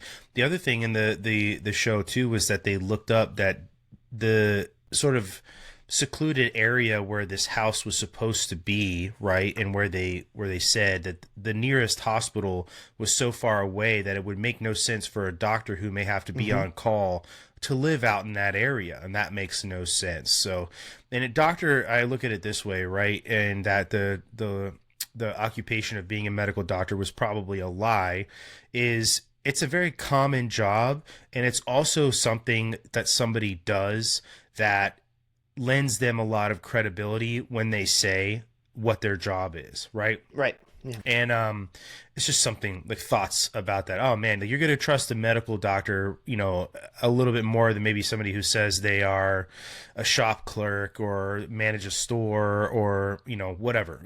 There's a bunch of different jobs you could say, but you wouldn't come out and be like, yeah, I'm a trash man from Kentucky. Like, people are going to be like, oh, okay. That's fair enough. Yeah, of course. It's one of those things where it's like it's just believable enough, everything that went into it, especially when he started sending back pictures, that it's like, it's worth going to look at. But then when you start poking holes into it, like we're doing, well, every single hole that you poke in the story also has a very plausible explanation that would go with it. And so it just kind of leaves you with, well, at the end of the day, all I have are these very grainy photos supposedly taken on the tree line, and these photos of single footprints. So something was there. But I did want to make a point about the actual photograph from the motion camera that he had out front. it kind of irritated me that they took the time to draw the lines around it so that you can see. It leads people. Because it leads you into it, and it furthers that pareidolia, where it's like the mind wants to find a pattern and see something. But if you want your evidence to stand on its own, you've got to let people see the raw image and make their own conclusion on what they're seeing. Because if you remove those lines from it, you could hold that picture up to like trail cam photos that my brother-in-law sends me, and if they're taken at the right time of the night, where it's like you have light behind the camera or in front of it, light plays all kinds of weird games on lenses, right? Especially if the sun is just going down and now you have ambient backlit light, that you can see things when they shine through the trees sometimes and create these like auras where it's like the camera will capture that, and then you look at that and you're like, is that just light filtering through the trees, or does that look like the outline of a being? You know what I mean? And so, but still, it's like, give me the raw images, without trying to lead my brain automatically. Well, if I was going to send you images like that, I would say, hey, look, I took these images. These are from the cameras. They're not very good, but I'm going to send them to you anyway because it's what I collected. And I would couch sending those photos with that statement of, I know these aren't very good. Here they are anyway. You wouldn't present them as hard evidence because they are just that bad, right? Yeah, they're like the blob squatch, basically. Yeah, perfect. Yeah, I would also send them, and I wouldn't say what it is. I would just like, here's a photo that I captured. Can you tell me what you see in this photo? Sure. And then just allow a person to look at it unfiltered, right? I think that would be better. But also, like I said in the very beginning, this was a movie or a documentary made by paranormies for paranormies, and they're absolutely telling a story first, and then kind of the research documentary comes second. So, but yeah, I agree with that. There was definitely a lot of leading when it comes to Hellier, where they do a good job showing things that worked and didn't work, right? Mm-hmm. But they also kind of led us, which they should, because that's what it is. They're supposed to do that. But they kind of led us to the thinking that they want us to think versus coming up with stuff. But at the same time, that's what anybody that's trying to get their point across is going to do, kind of lead you in some way, shape, or form, at least a little bit. So that way you get the point they're trying to make. So I could see both ends of it. I am, the whole doctor thing threw me off. I was like, there's no way this guy's a doctor. And the pictures that he sent, I'm like, I don't see it. The footprint, that got me. But I thought the same thing you guys thought, is like, why do we only ever see one footprint? Mm-hmm. Like, there should be at least two, because if there's one there's got to be something, even just a tiny indention or something just before or just after it. Even if it's just barely could see it, there's got to be something there. Mm-hmm. Well, there was if we're still drawing the line all the way back to 1955, remember the Suttons described them as almost gliding. Mm-hmm. So there's that point of it too. Maybe this thing is only putting its foot on the ground once every 50 feet. I mean, maybe. Everything that flies lands. Yeah. Potentially, yeah. Well, the other part of it too is they were showing these photos to people around, like I said earlier, that they were just kind of bopping around gas stations and restaurants and stuff like that, trying to talk with people. And one of the guys that they showed the photos to, they said, because they were kind of questioning whether or not the photos were actually taken in the region, and they were having, it's very hard to, from the pictures that I even showed here on the podcast, to say, well, that's definitively from this area. But the guy said, well, like, actually, yeah, I think that those are, because all of that around it is coal slurry. Yep. And this only comes from these coal mines. And I recognize that that's what this is. This coal slurry is all over the place. Anybody around here will tell you that that's coal slurry, right? And it lends credence to the fact that these photos just weren't recreated in somebody's backyard in Kansas or wherever the hell with a bunch of mud and some leaves and shit. that they actually were from that region. You know, so if you are orchestrating some sort of elaborate hoax and you're going out of your way to use a VPN and all this other stuff to hide your identity, you know, like at the very least, these photos you sent, they seem to come from that region that you claimed that you were at. Yeah, which is an interesting aspect to that. Yeah, and they were also able to interview an individual who said that they had also seen and knew people who had seen when they started talking about three-toed footprints, and you know, some of the people in Hellier were like, "Oh yeah, we've seen that," you know. But also to the point that when we were in the very beginning, you know, that was when he rotated off of asking them, "Have you guys seen any strange things?" You know, it's like, well, what do you mean by strange? When they started dialing in the questions to be like, "Well, have you ever seen anything like this?" Oh yeah, that happens around here. You know, and then people started to open up to them about it. So the corroboration from some of the local townsfolk definitely lends some credibility, you know, to the footprint, at least to that piece of evidence that we're looking at alone. Now, if we want to zoom out from the footprint and talk about some of their other investigative methods, I want to hammer on the synchronicity thing for just a little bit, because I feel like that's where they're going to lose a lot of people. And the only reason is because like the bulk of the, and it's for anybody that doesn't know, right? Synchronicities are like very, very meaningful coincidences, right? The idea of like, you pick up your phone, you open your contacts, and you're scrolling for a buddy's name to click on it, and all of a sudden he calls you while you're looking for his name in your phone. Very meaningful coincidence, right? Like, that was so weird, dude. I was just getting ready to text you. That kind of thing, right? Or like, as my grandma used to say, like when I would say my ears are ringing, she's like, "Oh, somebody must be talking about you." And then all of a sudden a buddy calls you out of the blue. Or you think about somebody that you haven't thought about in years, and suddenly they text you. Like those kind of things, right? Synchronicities. But their investigative method through this documentary is heavily reliant on this idea that the whole David Christie thing basically leads them to looking into Hellier, which kicks off a whole series of synchronicities where they're like, well, we came into town and then this thing just happened to happen, and that's gotta mean something. And so the longer that they go through the investigative process, they almost start relying on this pattern of what they're calling synchronicity. For instance, one of them goes to open a book, he says, by John Keel. And when he opens the book, he just happens to open to a page where it talks about one of the very common things that accompanies like UFO sightings, UAP sightings, is people will hear like car doors slamming in the distance, or a baby crying is very common. That goes along with these sightings, and they're like, that's just like what that guy said when we interviewed him. It said he heard a baby crying in the woods, right? And then they're like, oh, and then when we were investigating that mine, you said that you heard like the electric chirp of a car as it was closing.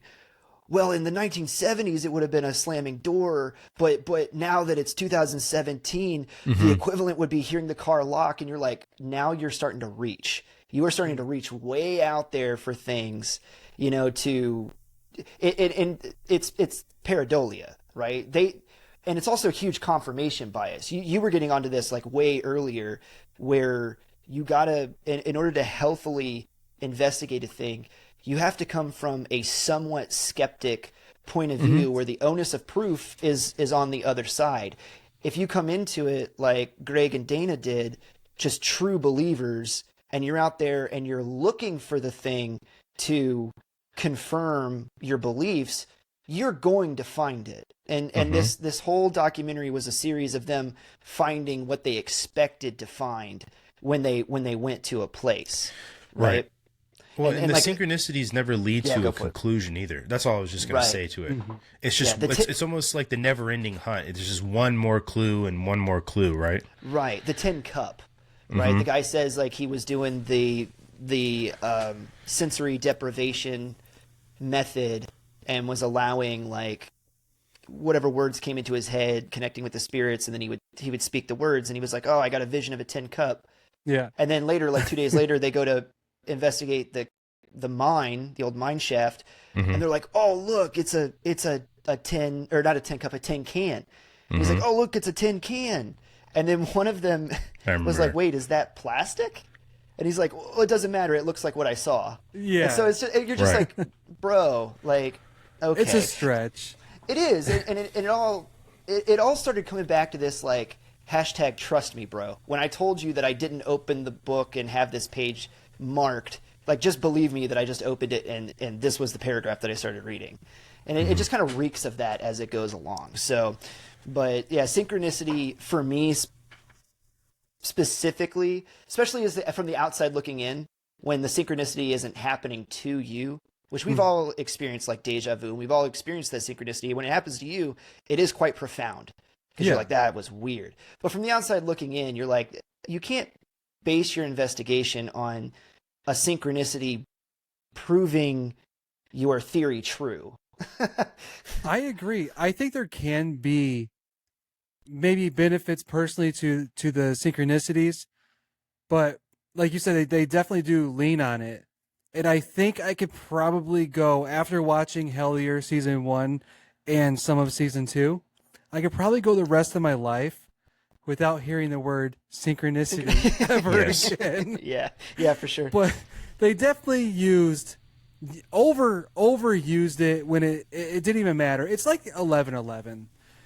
The only reason you notice 11:11, because I look at the clock all the time. I probably looked at my clock on this computer 40 times just because it's there, right? And if I would have seen 11:11 on it, I probably would have thought, oh, it's 11:11, just inside my mind, because it's a stupid, significant number that doesn't mean anything, but it has a significance to you.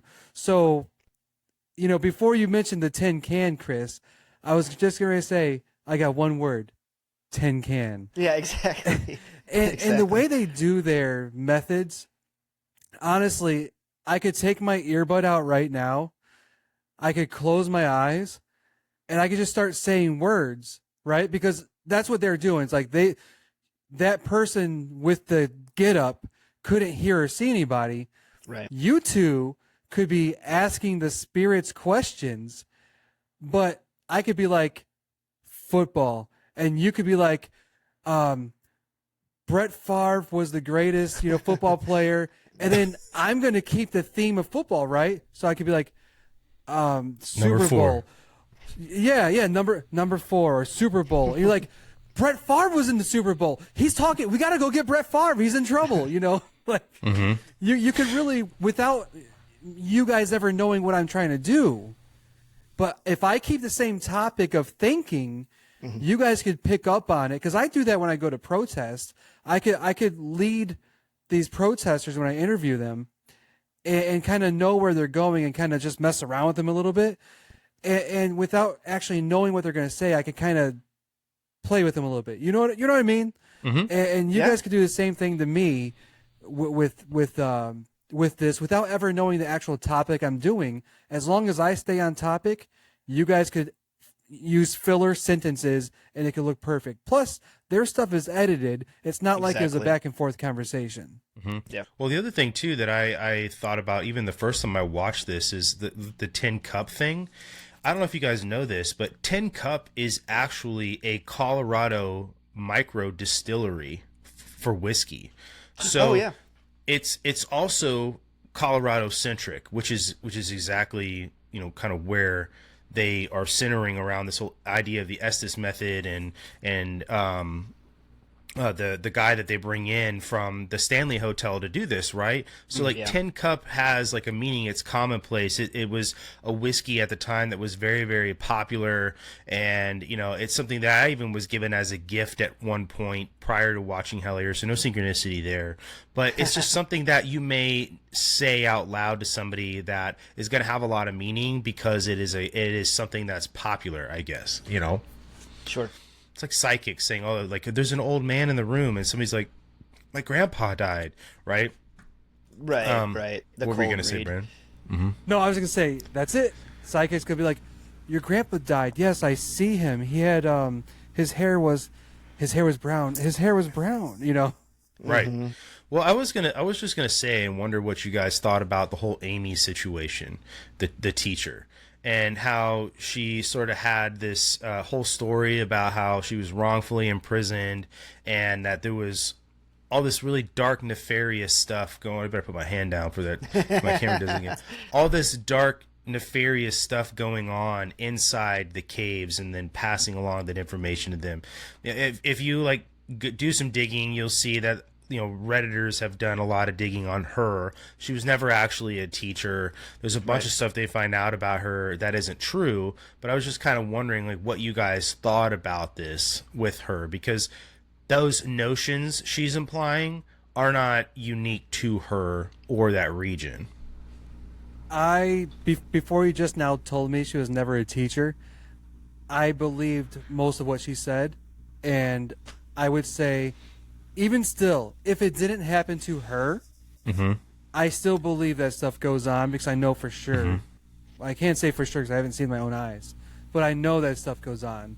Too many stories that are from reputable people that, could lose reputation for telling these stories. There's too many stories I heard, and we just know through history that this stuff happened, so it's not like it's out of the blue. So I do believe the things that she says, where she saw blood and there's occultic things. Now, maybe a guy performing magic, maybe he's not literally performing magic, although there is something dark with spirits that can happen. Oh, yeah. I do believe that. So I'm not throwing it out completely, but even if he wasn't, her shortness of breath could be anxiety from the creepiest situation your entire life, and a guy is whispering towards you. And I think I might get shortness of breath as well. But I do think there is dark magic in some way, shape, or form out there. Oh yeah, absolutely. And it was also one of the things that I was kind of chuckling to myself that, again, they wove together a really good story. So after the David Christie and the Terry Wrist, and then they started getting these new emails in, and it heightened the suspense of everything that was going on, and now we have a new lead to follow, and like it gets even bigger now. And she implied that they're watching you and they're aware of you too. After the David Christie emails, and you found out about the VPN, and this guy was either using a pseudonym or didn't exist. To me, it just started reeking of, it's like, okay, it's season 2. We got to do something, like it's got to get bigger and better than season 1 was. It just it had that feel of, hey, this is supposed to be a movie first, a story first, and then a documentary second. Yes, she did email them, right, like that, but also this information about Hellier had been coming out, right, and it was making its way through the paranormal community, and so it's like as well as I do, Brandon, right? Like if you have this terrible crime happens, like a murder or a series of murders, and there's always going to be copycats that try to inject themselves into the story and do that too. And to me, some people even admit to doing it when they didn't. Right. To me, it started to feel like that, because it got so big, it got so sensational all at once, and then she started pulling in Satanism and the occult and magic and cannibalism and like all of this, and the one guy, I can't remember his name off the top of my head now, that was working with Greg, like he even said it when he was like, that's everything. He was like, that's literally everything that that I've been thinking about. And it's like, yeah, it kind of had that feel that, what a great story inject that just all of a sudden starts pulling all of these things together.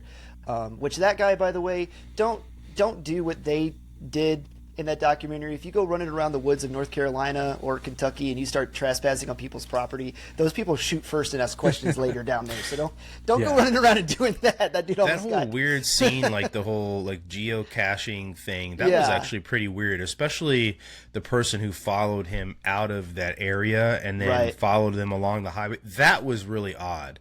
I'll give you that. But it didn't honestly, it didn't strike me very odd because like I grew up in a small town of like 400 people, right? And so this idea of like I knew everybody, everybody knew me. Oh, your dad's the preacher, like you know what I mean? If somebody drove into my rural small town, parked their car at the local church, threw on a backpack and a GoPro, and then took off into the woods next to so and so's house, like I would absolutely be on the phone with Sheriff Bill and be like, "Hey, there's some dude here with out of state tags and he's running around so and so's woods." You know what I mean? And so that idea that he comes up to him and he's like, "Hey son, what are you doing around here?" You know, "Oh, I'm geocaching." It's like, "Okay, well, whatever you're doing, it's weird. We don't like it, and I'm going to follow you out of town to make sure because, you know, it's like this is a small, quiet town, and we like it like that." You know what I mean? We're not trying to have trouble. Which, you know, think about it from the sheriff's point of view, too. You went into the woods with a backpack. Are you retrieving something out there? Are you burying something out there? Why were you traveling around with a backpack? You know what I mean? It's just all really, really fishy for the small town folk. And that also, it's like you could reasonably come to a conclusion or something that it's like somebody's preparing a dead drop or picking up a dead drop, and we don't want fishy stuff like that going on in our community. Just, you know, take that and go back to Pennsylvania where you're from.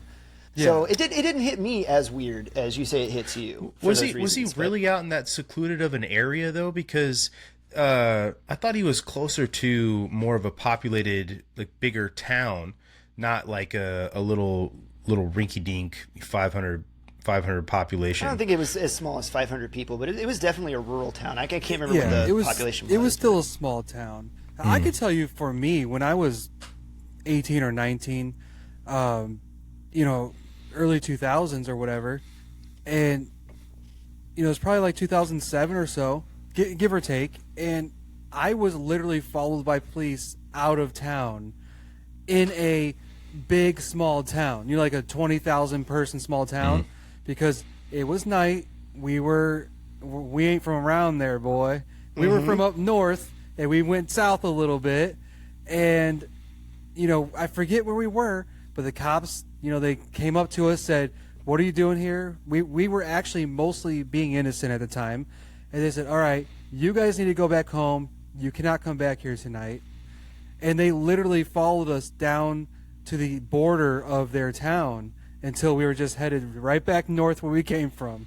So it's not unlikely for something like this to happen, especially you add in, I guess we were being suspicious, although we weren't doing anything bad that night. And this guy was being suspicious in a smaller town, in a more rural town. I could actually see that happening. I could get where you guys are coming from for sure.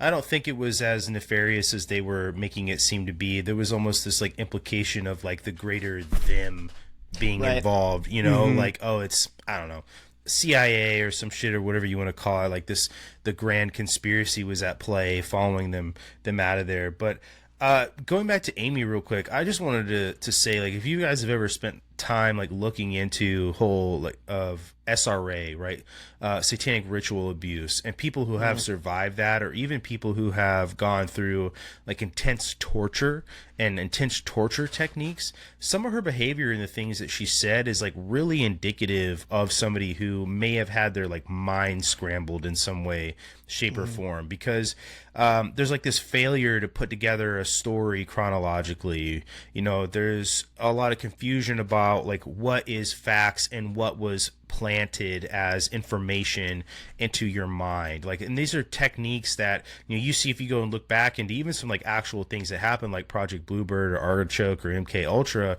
These people that have gone through and come out the other side, they sort of have this like inability to articulate in a way that you can understand, where it sounds logical. There are some verifiable shreds of evidence in here, but the other bits of it don't make a lot of sense, because it's like, well, you're to discredit somebody, you know, you give them a little bit of false information, so when they tell somebody else about it, they don't know that it's false, but you do, and then now they've discredited the entire story, and you look like a liar, even though maybe 90% of what you said was completely and totally true. And now all of what you said is looked at as bullshit, basically. Yeah.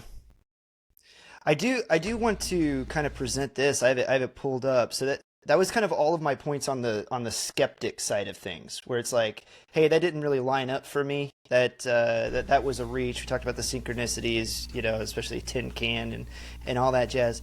But a little bit later on in season 2, they start doing some map analysis. And this is where I was like, okay, now we're back into the realm of something that is very, very interesting. So I'll go ahead and share this. I got it pulled up from the actual documentary, so this is just a freeze frame of it. But the producer videographer starts doing this map analysis and putting all of the points on the map that they've investigated so far. And the two things that really stuck out to me, he just started kind of drawing random lines through any 3 points that lined up. But the one that really stuck out was if you start down here by Kelly and you draw that line through Cave City, Somerset ends up becoming very important because a lot of the data leads them there, and they start investigating that town all the way through Hellier right here, and then here's the tin can, right, the mine shaft that they went down. All of this sits on both the 37th parallel right here, and then it sits right on top of the main vault line of the Mammoth Cave system, the whole thing. And then if you come up here to Ashland, Kentucky, which I lived here for a little bit, almost a year, and he drew this line from Point Pleasant, so now we're talking about Mothman, the Silver Bridge collapse, down through Ashland. It also intersects with Somerset. And then this point over here that he drew, this comes down from Minnesota, which it was another synchronicity event. But there was a small town up in Minnesota. The name escapes me. If you guys want to remember, just go watch the episode. But he winds up there, and it's very interesting in that small town on a river had a bridge, and that bridge was declared unsafe, but it just so happened that the engineers caught it before there was an accident, and they sealed the bridge off and stopped letting people go across it. And that line from that bridge through Point Pleasant also intersects down here, and it creates this triangle of events where all of this weird stuff is happening inside, with Hellier basically being at the center of the triangle. And so that to me stood out, not necessarily as any proof that this stuff is real, but just anecdotal enough to be like, they're connected on the map somehow. Yeah, I mean, so I found that interesting. Even in the course of an investigation, a lot of evidence is anecdotal until it isn't, right? And it's anecdotal in this form because you haven't run it down to its logical conclusion and connected all the dots, so to speak. So, like, you're right to say that, like, it's anecdotal. It shows evidence of something. You're not sure what that something is, but I actually I'm going to pull up another map here that I've always loved this map and I think it's really interesting. But this is from David Paulides' Missing 411 map, and all of these are instances of cases that he's thrown into the whole Missing 411 lane. And you'll see kind of here at the bottom, sort of right-hand corner, there's all these cases that exist around where the Mammoth Cave system is, right? And a lot of these other cases that he's showing, they all are within like mountains and wooded areas. So national parks, obviously, is going to have mountains and wooded areas, but a lot of them also sit along other cave systems, which I found to be really, really interesting. And there's a lot of explanations. We talked about it, joking near the beginning of the episode about, the indigenous person wandering off into the woods, going into a cave and never coming back out, and people think something supernatural happened to him back of the tribe. But this is really interesting because of these disappearances and where they align with all of these other caves that have just so happen to be around the country. And it doesn't prove anything. It's anecdotal. There are cave systems, and these caves supposedly are where the Kelly-Hopkinsville Goblins came out of, the Tommy Knockers, these mines, all these other things that just so happen to be in these areas. So it's not evidence, but it isn't not evidence as well at the same time, It's curious. Yeah, it is curious. It is very curious. I mentioned I don't even know if it's before we start recording or not, but the missing 411 map, I always found it interesting that it's, and I just pulled it up on my end, it correlates quite a bit with the BFRO, the Bigfoot Research Organization or whatever it's called, with their map of sightings of Bigfoot. There's a very big correlation between the two. And I've always found that interesting just because it's something to take note, I guess, where, maybe where these things are spotted, there's the high strangeness, and the missing 411, cave systems and all these other things to get around and hide and whatever. It's just weird to me that they're so close together, like on the map, the little dots, That's a big thing, and it is one of the points that the documentary makes that I was actually appreciative of. And this goes back to what I was saying at the very beginning of once you start pulling on the threads of the Hopkinsville incident, you got to zoom out and it starts touching like all kinds of other genres of the paranormal. But I thought Greg and Dana did a very good job of showing that, and they were like, hey, we're not going to come at this from ghost paranormal investigators. Like, we're going to kind of remain open. Like, they were fully 100% believers in the paranormal. So they went in there believing that it was a paranormal event, but they opened their minds up enough to say, like, I'm going to allow myself to explore all fields of the paranormal and not just get stuck in one track. And it really does show, and Brandon, you're absolutely right, and I'm glad that kind of some of the different communities are now starting to crosstalk and share notes, because if you take a look at like Mount Shasta, for instance, tons of Bigfoot sightings, tons of missing 411 vanishings, tons of UFO, UAP sightings, paranormal, ghost sightings all the time, like a giant cluster of just all of that stuff happening in one place. And people are having, and that video that you referenced earlier, Brandon, where the guy was zoomed in and saw some giant figure walking on the ridgeline, I believe that was also Mount Shasta that he was driving by, right? And then he wound up disappeared not long after he took that video and put it on TikTok. So, like, there are giant clusters of this stuff where it's just like all of this weird unexplained things are happening, but the one thing, the through line in all of them is this location. There's something weird here. Yeah. And like that is legit. Like that's a thing for sure. Yeah.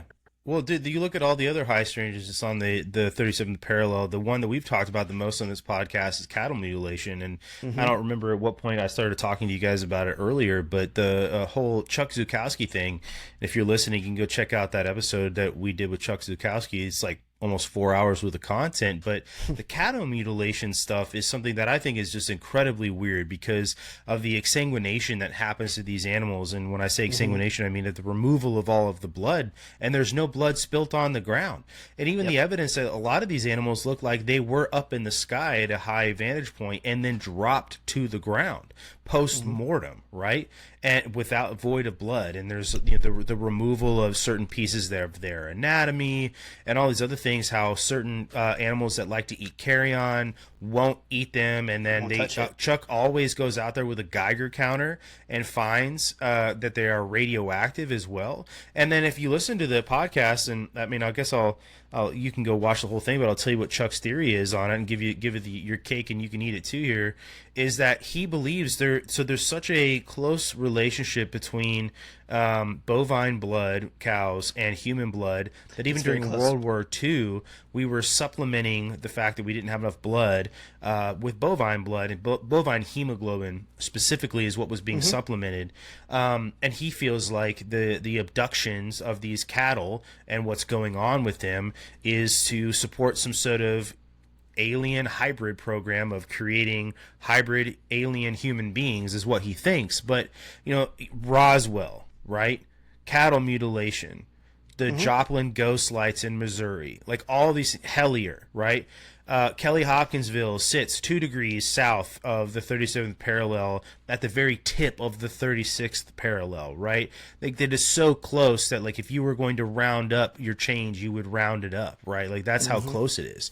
And there's no real explanation for all this really insane shit that happens on this one line. It's not even an identified ley line, right? These places where the veil between our side and the other side is thin, but you do.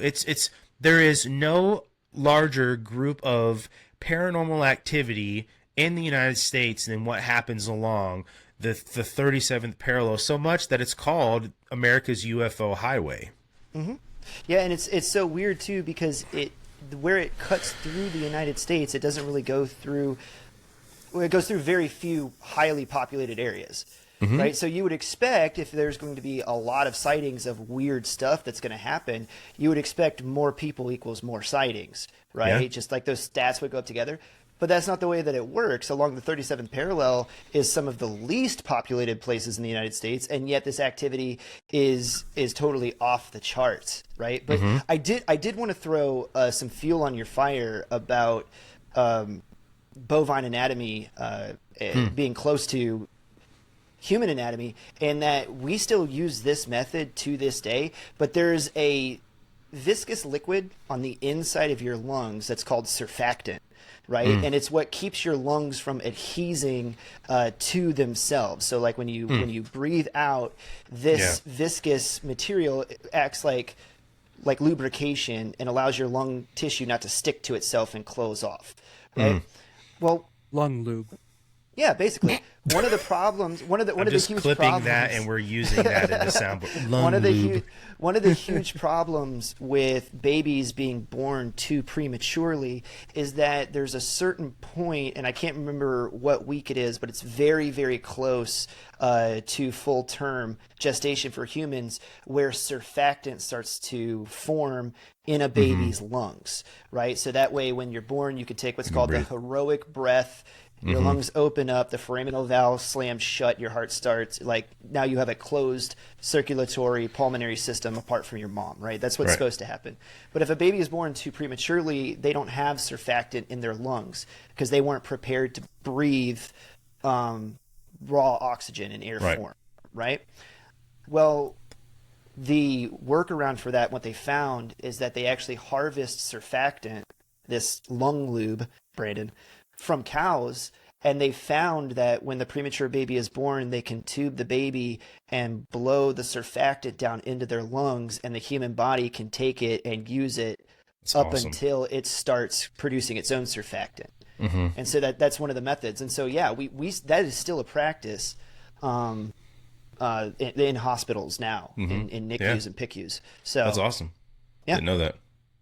Well, that adds a lot of credence to it. I mean, just sort of shows the, I guess, his logic train, but about why people or aliens are taking cattle and taking their blood. Like, there's a use for supporting supposedly this hybrid population of human beings and aliens. But yeah, it also kind of makes you wonder why they're trying to, get us to stop eating beef. Eat some bugs. Yeah. No thanks. Yeah, that's right, dude. We need more hybrids. If we need extra beef for the hybrids, that's what it is. Reminds me of a 22 and back. Right. Dude, I was talking to a kid a couple of years ago at Thanksgiving, and I was like, man, maybe Gen Z is going to be okay. Because I remember this kid just being like, I figured out 2 years ago, he was like, everything that you hear on the mainstream media is a complete and total lie. And he was like, I basically have built my entire paradigm around doing exactly the opposite of whatever the mainstream media tells me I should do. So he's like, when they tell me I shouldn't eat so much red meat because it's bad for my cholesterol, he's like, I eat red meat 4 meals a day. He's like, I eat eggs as much as I can. He's like, they tell me that I'm not supposed to get married and have kids because of overpopulation of the earth. He's like, I'm trying to find a wife. I'm going to have like 12 babies. He was like, whatever they tell me to do, I'm just doing the opposite. And I'm totally happy. And I was like, brother, man, you're on to something right there. Right, dude? Yeah. Human beings are adapting and overcoming, right? The bullshit. Exactly. No, go ahead, Brandon. I was going to say that kind of thinking will save the nation for sure. I agree. Well, I think we sort of run this down quite a bit. I just think it's really interesting how there's other aspects to the Kelly-Hopkinsville story that go on and have sort of poked their head out in even modern times, from 1955 all the way to 2017, roughly, when those Christie emails started reaching the Newkirks. At the very least, man, like, you look at the map that you showed, the map that I showed from these missing 411 cases that exist around the Mammoth Cave system, how far they go. There's no like mapped out, northwest passage, so to speak, of caves from Hellier out to Kelly-Hopkinsville. But those cave systems do stretch all the way up underneath the earth across that region. And kind of like the case we were making at the beginning of the episode about how that the Appalachias and the British Isles and a lot of the northern Europe, like Scandinavia, and some of the even the northern coast of Africa, were a part of the same supercontinent, Pangea, and then broke off. They were part of the same region on that supercontinent, right? And that it exists now here. If you're going to have all these cryptids and spirits and lore, tied into the blood of the soil, so to speak, it exists still in all of these locations. And I think that sort of anecdotal evidence there throws a lot of fuel on the fire of why a lot of these folklore and legends are so close to one another. Even the Native American folklore around this area tends to align with a lot of what the settlers to that region say and experience, and because they live in the same area as the Celts or the Gaelic peoples that are in the British Isles, right? The Scotch, the Irish, the Welsh, the Cornish, all these people that came over here, they live in the same area, what was once a part of all of that land was when it was new. And there's something very weird going on there. And I know that there's supposed to be Hellier season 3. We'll see if that happens, I guess. But I would be really interested to see if any more of these instances with goblins or other beings happen. Now, everybody's got a camera. Everybody's got a phone. Even though we still can't get a non-blurry picture of Bigfoot, maybe we can get something else, Yeah. Yeah, Brandon, please. Okay. Well, I guess I would pose a question and answer it, but I would hope for an answer from you guys as well. When it comes to the Kelly-Hopkinsville Goblins, do you think it's spiritual, alien, or an earthly cryptid? When I came into this podcast tonight, I was like leaning very, very much towards like a spiritual, like demonic, like encounter, just due to certain things that they were doing. And I know there was a revival that was basically down the street in some way, shape, or form in Kelly, Kentucky. And when revivals happen, true revivals, and they're basically the spirits moving, and if you're an evil demonic spirit, you're going to be kind of roused up a little bit, right? And wanting to cause chaos. And that's kind of like what I was thinking of. And then as we're talking, I was like, I don't think this is like an animal, like an owl or nothing like that. Mm-hmm. But if you were to ask me right now, do I think it was aliens? Even though there was a supposed UFO sighting, do I think it was aliens or like an earthly cryptid that at some point in our life, maybe we can hold up and show you, put it in a zoo? I would say it's probably some sort of cryptid type animal that most likely lives in the caves or the mine shafts. Something along those lines. I don't think they live on the surface of the earth. So I'll answer your question, but I'm going to answer it first with a question. What was said tonight that made you change your thought process on it? Do you know what? It was not even just the physical stuff, like the footprints that supposedly were there and for Hellier, but it was more of the reasoning of why they looked the way they look. I think that was a big part. It's the ears. Well, why do they have big ears? Assuming that they're ears, right? Why do they have big ears? Well, if they're in the caves or whatever, they're going to need to hear just a slight bit of noise in order to use their echolocations and all that, because they were clicking, I guess, from memory serves me right. Well, big eyes that were slightly that glowed slightly. But why do they have big eyes that reflect light? Well, in the caves, even if there's a tiny bit of light, maybe they could see a little bit, right? The claws. Why do they have claws? For the rocks. And the whole, that I think really sealed the deal for me. And I do think there's a lot of demonic things that happen. Mm-hmm. But for this, I don't think it's aliens. I would say cryptid animal.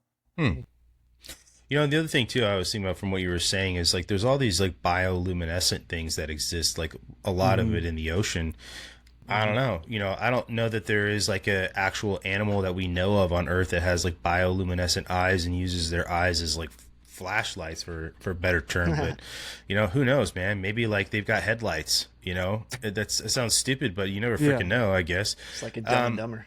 Right. I mean, I don't think they do that. I mean, I think that their eyes take in so much light that they weren't glow. So the description of them, they weren't glowing outwards, but they were just kind of like, if you had a glow in the dark like toy, it doesn't really produce light, but it kind of has that glow, and that's the way that they described it. Actually, it was the daughter, not the people, but the daughter described it that way. Yeah, I would, to answer your question, I think I lean on the corporeal cryptozoology aspect of it, like you, but I would add in the layer of something interdimensional. And I say that because you bring up Bigfoot a lot, and there's this notion of like Bigfoot being also an interdimensional creature, which is why it's seen and then not seen, right? And it also too has the ability to mimic voices. If you've ever listened to like those videos that Ron Moorhead has put out from the Sierra camp or whatever it's called, like those are pretty wild. Yeah, the samurai sounds and all that as well. And like the talking, those are really creepy, by the way. If I ever woke up in the middle of the night and hearing those, like obviously I'm going camping with a gun anyway, but like so do I. Yeah, I'd be absolutely. But I lean more on the aspect that they are something that can move in and out of dimensions. And I say that because, and the same with Bigfoot, man, like there's so many people that go out looking for these things. Like I do have a hard time, and despite all of the open land, and like I always think about the state of Maine, because it's one of those states that just, I think it's one of the states that has like the highest amount of like untapped or untouched land in the United States that like nobody goes to, and like some of the deepest forests there are. And so like obviously like, could something exist out there and you never see it? Like we made the example of the bonobo monkeys and the pandas and all of that at the beginning of the episode about, you know, these were just legends until they weren't, you know. But I think that we see all kinds of weird things all the time, man. We see all kinds of animals and everything. I just think that they don't just exist in the cave systems, you know. If they're coming out to harass something, like there's got to be a purpose. And that's a question I have, is what's the purpose of harassing the Sutton family? Like, did they come back to that area after a long while and they're new to the area? So maybe they're probing, right? This is a tactic the military does. Like, we're going to probe that house over there and see what sort of response we get. Shit, they're very hostile. We're not going back. You know, like fuck that. You know, we'll stay away from that house. Put that on the map as a nope. Right. And maybe it's something like that. Right. You know, maybe too, then the story of David Christie and his family out in Hellier. Right. They probed them for 6 months, and maybe it's just a ploy to get them to go away, right? Like, I don't, if I harass you enough and I don't hurt anybody, right, but I put the fear of God enough into you to where you're like, I'm getting the hell out of here. It worked with the Sutton family, and then it did eventually work, supposedly, with the Christie family. And I would throw more credence and credibility into the Sutton family camp versus what the whole Christie email thing, because there's, you know, but it took them a lot longer to get the hell out of Dodge, 6 months, right? And then they even went back to collect their shit and had more instances with these things. I'll tell you right now, man, I might have a hard time going back to that house out in the middle of the woods if I knew I was going to get attacked by little goblin creatures first night I got there. Like, there's not, if I'm leaving, I'm taking everything I care to have and going, and anything that gets left behind, it's like I will go get it at IKEA. I do not give a shit, especially if you're a medical doctor, right? But I that's where I would go. I would go interdimensional cryptid. Okay. For my part, I'm gonna say I don't know, but it's not. Yeah. I'm not trying to cop out when I say that, because I'm not sure of the three varieties that you gave, that those things are necessarily mutually exclusive. So I would agree. And for evidence for that, right? Because I know you're a Bible believing man, right? Jesus casts the demons out of the young man, and the demons look at him and they say, well, you know, can you send us into the pigs? Right? And so Jesus says, yeah, be gone. And they go into the swine, who promptly go drown themselves, right? So there in the Bible, I mean, we have a very clear example of the demonic acting upon animals, right? And inhabiting animals. So it's like, so that has happened according to the Bible. So that absolutely can happen. And then there's lots of strong evidence that correlates UFO incidents with the demonic as well, where people are like experiencing something that they describe like an abduction type event, but then when they invoke the name of Jesus Christ and, you know, as spiritual protection, then it stops. And like there's all types of stories like that. So of those three different things, whether it's cryptid, spiritual / demonic, or UFO, a cross of all three, maybe, or two out of the three, like it absolutely could be. And to Brandon's point, where he's saying like, why did they suddenly start harassing, you know, the Suttons living in that house, a good, by all accounts, Christian family? Yeah. You know, was it the demonic acting upon the cave dwelling creatures that we don't know about to force that, right? Or, maybe. I don't know. So I think, you know, some combination of all three. We do know this though, right? I agree with you that their account of what happened is much more credible than the David Christie account, by all means. However, and I did a lot of beating up of the Hellier documentary tonight, so I do want to be on record as saying I enjoyed it for what it was, for being the documentary and following the story. I did enjoy watching it, right? The footprints are there. There are pictures of those, right? Yeah. So that's something that should be followed up on. The map analysis, that's there, right? You know, the people of Hellier really are seeing something in the skies. Like you're going to tell me the entire town is in on it, you know, and just saying, hey, if anybody ever asks, remember, let them know that you saw this UFO in the sky. Like, no, you're not going to get that many people in on a conspiracy, right? You know, to hold the line. So they're really seeing something. So it's worth checking out. Weird stuff is happening. But what? I don't personally have enough evidence yet to be like, it's that. My biggest question is still why, right? Like, why? Yeah. What is with the randomness and who's selected to have these encounters? What is the randomness and who's harassed? You know, why do people seem to have these experiences so often, and they live near or are family members with people who never have these experiences, right? And even when they're in close proximity to these other people, like, these are the questions I always have, like why the 37th parallel is such a hot zone for this material, you know? Like, I think in the 37th parallel book, they pose this question about like underground water, and sort of what we were talking about at the beginning of the episode with how like water and how it can affect, you know, your psyche and your interpretation of reality, really. Like, perhaps that's what's going on, and there's this like play, and like, but the other thing too is I meant to say this when you were talking about it, and like we were talking about like gas and caves and people hallucinating, like, maybe hallucinations aren't you just seeing shit your mind is making up. maybe you're accessing and tapping into a part of your brain that allows you to see things that you can't see otherwise, but that are there, right? And there's that question too, right? You know, we don't use all of our brain, and we use it in different parts at different times. It's not all being used at once or whatever, you know. It's like that scene from freaking Harry Potter where at the end when Harry Potter dies and he asks Dumbledore, yeah, he's like, synchronicity. No, he's like, is this real or is this all in my head? And he says, of course it's all in your head, Harry, but why does that mean it shouldn't be real? And that's what it is. It's like if you're hallucinating and you're seeing, oh my gosh, I went to the cave system and I saw this glowing being and he passed all this information to me about geometry, and now I have a really deep interest in math and can do it finally like a savant or some stupid crazy crap, right? People are like, bro, you huff some radon and methane and now it acts as a part of your brain and you can talk about isosceles triangles. Like, who gives a shit? It's not cool. But like maybe you are like seeing something that is there, you just didn't have that ability beforehand, and now you do.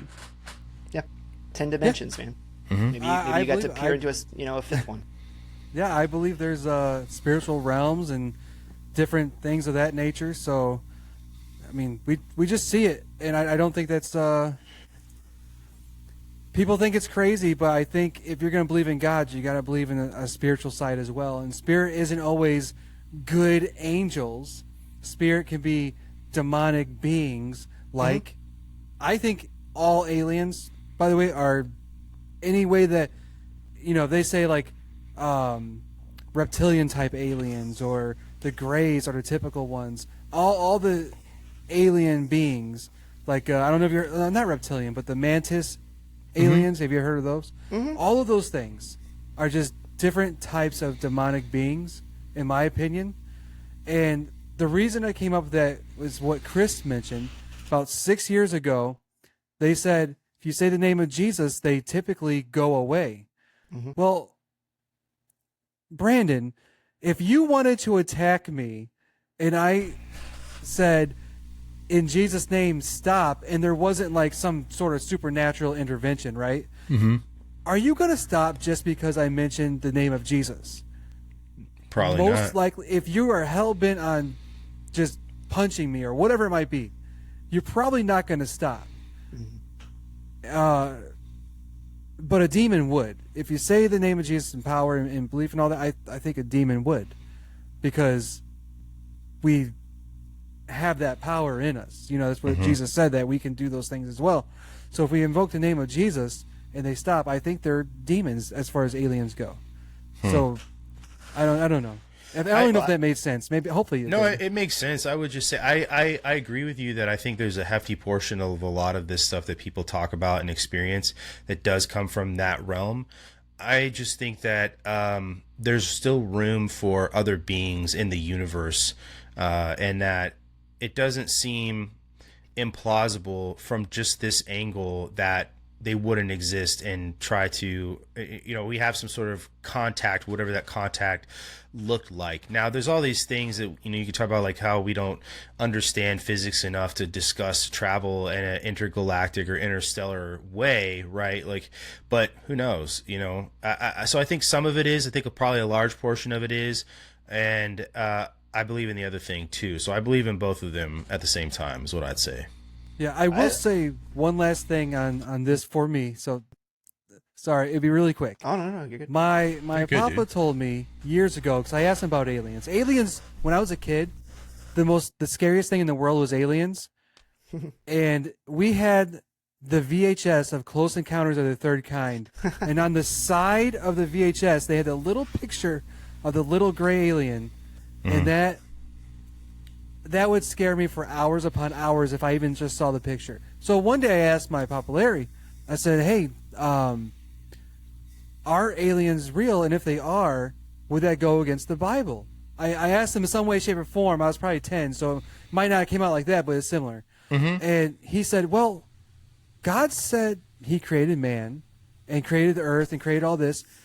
He didn't say he didn't create another solar system with another group of people because it wasn't relevant to the gospel story that was being told since Genesis, right?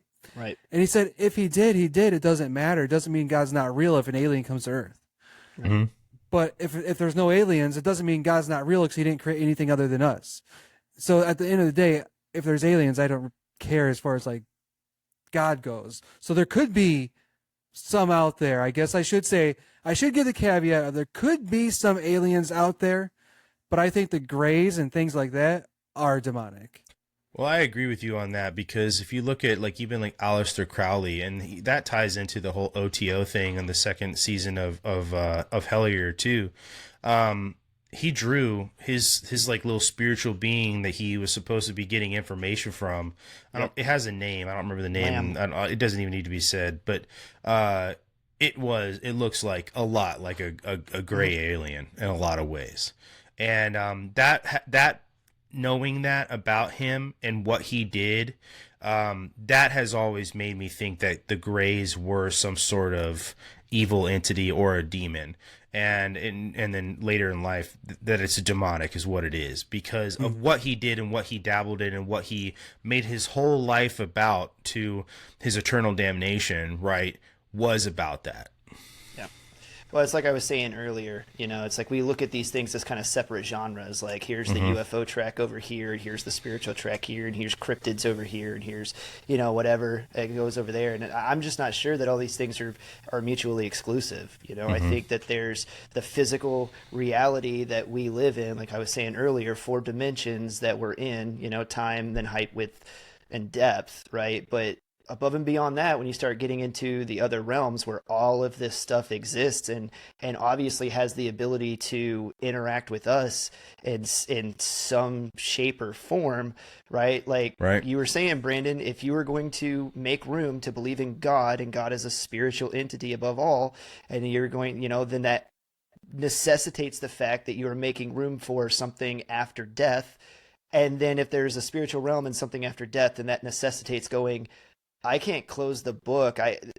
To say none of the rest of it exists is a universal negative. Yeah. I just don't believe in a universal negative, right?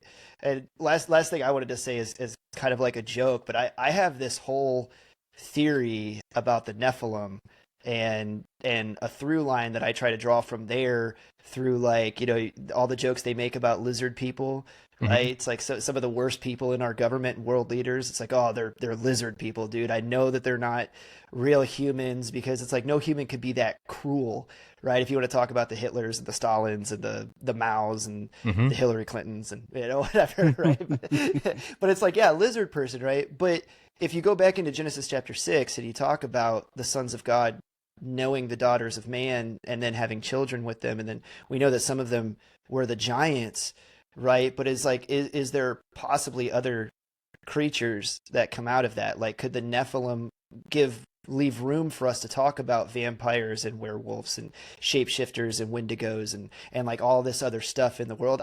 I think possibly, because if you have the demonic interacting with the physical and having offspring, it's like, I don't think that they were just giants that they made. And then to kind of extrapolate that to the end of my joke is, it's like, I also think that if you have beings that are being created, human beings that have half of their DNA that comes from the spiritual, right? Which is basically like demons trying to recreate Jesus, is what they're trying to do. But you can't recreate the Son of God, because it was God, divine in man. I don't want to get off on the person of Jesus Christ rabbit hole right now, but they're trying to recreate that. But it's like, it makes perfect and total sense to me that if you have a human being that was born with, his father was a demon and his mother was a human being, would that person be born with an actual human soul? And I would say, I don't think so, because you have to have a mother and a father, human beings, to have the spark of life, to have the gift of God inside of you to be a human being. So it's like, if we have a whole race of people that have come from this genetic line where it's like their great ancestors were demons, like, do you not think that we could not have soulless human beings walking around? And if you're made in the image of God, but without the spark of life, without God's gift of life, a soul inside of you, then what would that human being be capable of doing? Dude, I think it goes beyond just even like famous people like that, and all right? that out there. Yeah. I feel like I've met people that had not ascended to like levels of elite power like Mao or Stalin or Hitler or whomever, right? that were soulless. I feel like Sure. I've met people like that. And, I call it my intuition or whatever you want to call it, but like, there's just something off about them. And it's Mm-hmm. not just the person they present themselves to be in interactions with them. It's the feeling around them. It's the look of them. Mm-hmm. It is the things they say and do. It's like there is nothing there. And because of the void that's there, it's filled with something that isn't of God. Mm-hmm. And that's how I've always viewed that. And I have met people like that in my life. Sure. And on the occasion that I have to interact with them, like they're in the military, they get a wide berth unless totally necessary, right? And there's a person who, and they're still active, who I'm thinking of right now. So I'm not going to say their name, and I'm not even going to say like the interactions I've had with them, and like, because it would give away like where we've been and probably who they are. But like, there is somebody I know in the military who I'm like, and I have always thought for a long time, because I spent a lot of time around them, and I'm probably giving away a little too much information, because if you guys have been listening to this podcast, you know where I spent a lot of my time in the military. that person, there's something wrong with that person, and they're not married, they're not a parent to a child, things that like a normal person I guess would do, right? Yeah. Seek covenant with wife and all of that. Like it just, that doesn't happen for this person. I don't know, man. It's really weird. Like, it's like giving myself like creepy vibes, like talking about him. Like he's kind of giving myself the willies, because I can like feel it, right? Like the interaction you have with this person, like it's like a warning that you get. Like there's something, alarm bells are going off in me about that person and their presence, that like it's now being drawn up in me again, like thinking about them, because it's almost like it's like this weird feeling in my brain. It's like they're listening, or they can hear, or they'll know somehow, right? Like their ears are burning about me having a conversation about them, and they'll know it's me, like in the back of their mind or something like that. But I totally think that. And I think that anybody really, I think that this whole concept, this new concept of being very proactive, using like the Hynek scale, CE5, Close Encounters of the Fifth Kind, like Stephen Greer champions, and making contact with things. I was telling you this earlier, Chris, or yesterday, about how using CE5 and some of these techniques or protocols that Stephen Greer talks about, or even in like the Secret Cipher of the Euphonauts, this book, and the where terrorized exists in the Hellier aspect, and that focuses more on the whole OTO, Order of the Eastern Temple, and the occult aspect of it, where CE5 doesn't, but it's this tangled web that it's like a Ouija board. You don't know what you're talking to, and you don't know what you're dealing with on the other side. And so perhaps it's best you just left it alone. Mm-hmm. And it may be entertaining at a party, or it may be fun to go out in the woods in a field and bring a bunch of buddies and laser pointers and shit in a sack lunch and go talk to aliens, but you don't fucking know what you're talking to. And I think there's there's like an element of hubris, and I don't mean this in a negative way, because we're good friends with somebody who does and has, of the show, who has done this, and I don't mean to like say anything negative about this person at all. I don't think this of this person, but I think there's this sort of like foolhardy belief that when you're calling upon these things to show up, that you think you could control the situation. Right. And you probably can't. And perhaps it's best you don't even try, right? Yeah. Yeah, no, there's a lot of wisdom that you just spouted off right there. I guess. Yeah. No, I just, thinking about that person and like listening to you to describe that, like my mom would call them black souls, is what she says. Mm-hmm. And perhaps they don't have one, so that's why it's black. There's an emptiness there. Yeah, I got to be fair to the scripture when I say this. That's my own personal theory about that whole soulless human being thing. But in the scripture, it does talk about God turning people over to a reprobate mind, and so it's like the accepted theology of it is like, if you blaspheme the Holy Spirit, or eventually blaspheme God to the point where you say, I don't want anything to do with you, and you turn that direction, then eventually God will according to Scripture, turn you over to a reprobate mind, and that is to withdraw the Holy Spirit from beckoning you to come back to Christ. And at that point, you are of your father, the devil, because the Holy Spirit, right, is who draws all men unto God, is no longer drawing you. You're gone. Yep. Really? That's So it. even in the Bible, sorry, forgive me for my ignorance in asking a question, right? But like, Oh, you did. then there are people who are unredeemable, is what you're saying. According to At Scripture. some point, yeah. Just due to that, and it's very, very biblical. And actually, Chris, that's the exact same thing that I was going to bring up, where God's going to give. Didn't mean to step God on you, will, bro. No, you're good. You're good. You said it better than I did, honestly. You better than I would have. But yeah, God says He'll give them over to their sin, and turn them over to a reprobate mind, and that's where the people like the Hitlers and the Stalins, I think that's where they come in, is because they're like, no, they don't want God whatsoever, and then if you leave it empty, right, your body empty of Something will fill it. something will fill it. And I think that's whether they were possessed or oppressed, talk about Hitler and them, something filled that void and that negativity that they had emptied out of them due to their own decisions and wants, because God really focuses on free will. And if you say, get out of here, he's going to say, oh, okay, I'm not going to force you. That's why I left a tree in the garden. I'm not going to force anybody to do anything. Yep. Well, I think that's when we're opened up. And Chris, when you said you had a joke about the Nephilim and the no soul thing, and I was smiling because you started talking about people with no soul. I'm like, well, they say the Nephilim have red hair, and then you go into gingers have no souls. I thought that's where you're going with this. That's not where I was going. It's one of those synchronicities. But seriously, gingers don't have souls.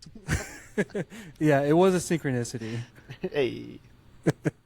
Well, guys, that's probably a good place to wrap up, man. This was a fun conversation to have. The Kelly-Hopkinsville event is really interesting. I think it actually is one of these times where there's not an explanation because we just don't have the ability to give one. And when I say we, I mean like us as human beings. But I think the credibility of those involved and their subsequent behaviors after the event, the selling of the farm, some of the things they went through spiritually and mentally about it, and just the credibility of the witnesses being interviewed by the police. I'm willing to say, and I will say, I think that I believe it happened the way that they talk about it happening, and that's just my personal 2 cents on that. But I love when certain incidents like the Kelly-Hopkinsville event peek their head in to other things, and like in Hellier. And it's like, oh man, look, there it is. And then there's all these weird connections, like the Mammoth Cave system and all this other stuff. It's just like, now we're piling on the credibility and maybe heading towards identifying it, right? Like you said, Brandon, putting it in a zoo somewhere, And the last thing I meant to say actually earlier is it does sort of exist in culture as well. The Kentucky Goblins, the Kelly-Hopkinsville Goblins. The Japanese, when they designed Pokemon, there is a Pokemon that is meant to look like the Kelly-Hopkinsville Goblins, and it's the Pokemon Sableye. So if you have an interest and you've listened all the way through what I think is about 4 hours worth of content right now, go Google what Sableye looks like, and you'll get a pretty good image of what the Japanese interpreted as, and it's literally from the Kelly-Hopkinsville Goblins, and they designed a Pokemon after it. So, pretty cool. My parents wouldn't let me play with Pokemon. They said they were demons. I mean, they are. You never know, right? I mean, they actually are like demons. They were probably right. Yeah. And they were right. Yeah. Well, appreciate you guys listening. Check out the sponsors in the show notes over there. Head on over to redpillthreads.com/I came with fire. Get you some awesome merch. Looks like Chris is rocking and no longer continued one. We were Dear America's diversity team for a long time. Maybe not that long of a time. And then the diversity of thought became too much, and we had to part ways. But that's okay. And you can go get a lot of other cool merch over there that I'm not wearing. And yeah, love you guys. Fire fam, you guys are awesome. And catch you on the next episode.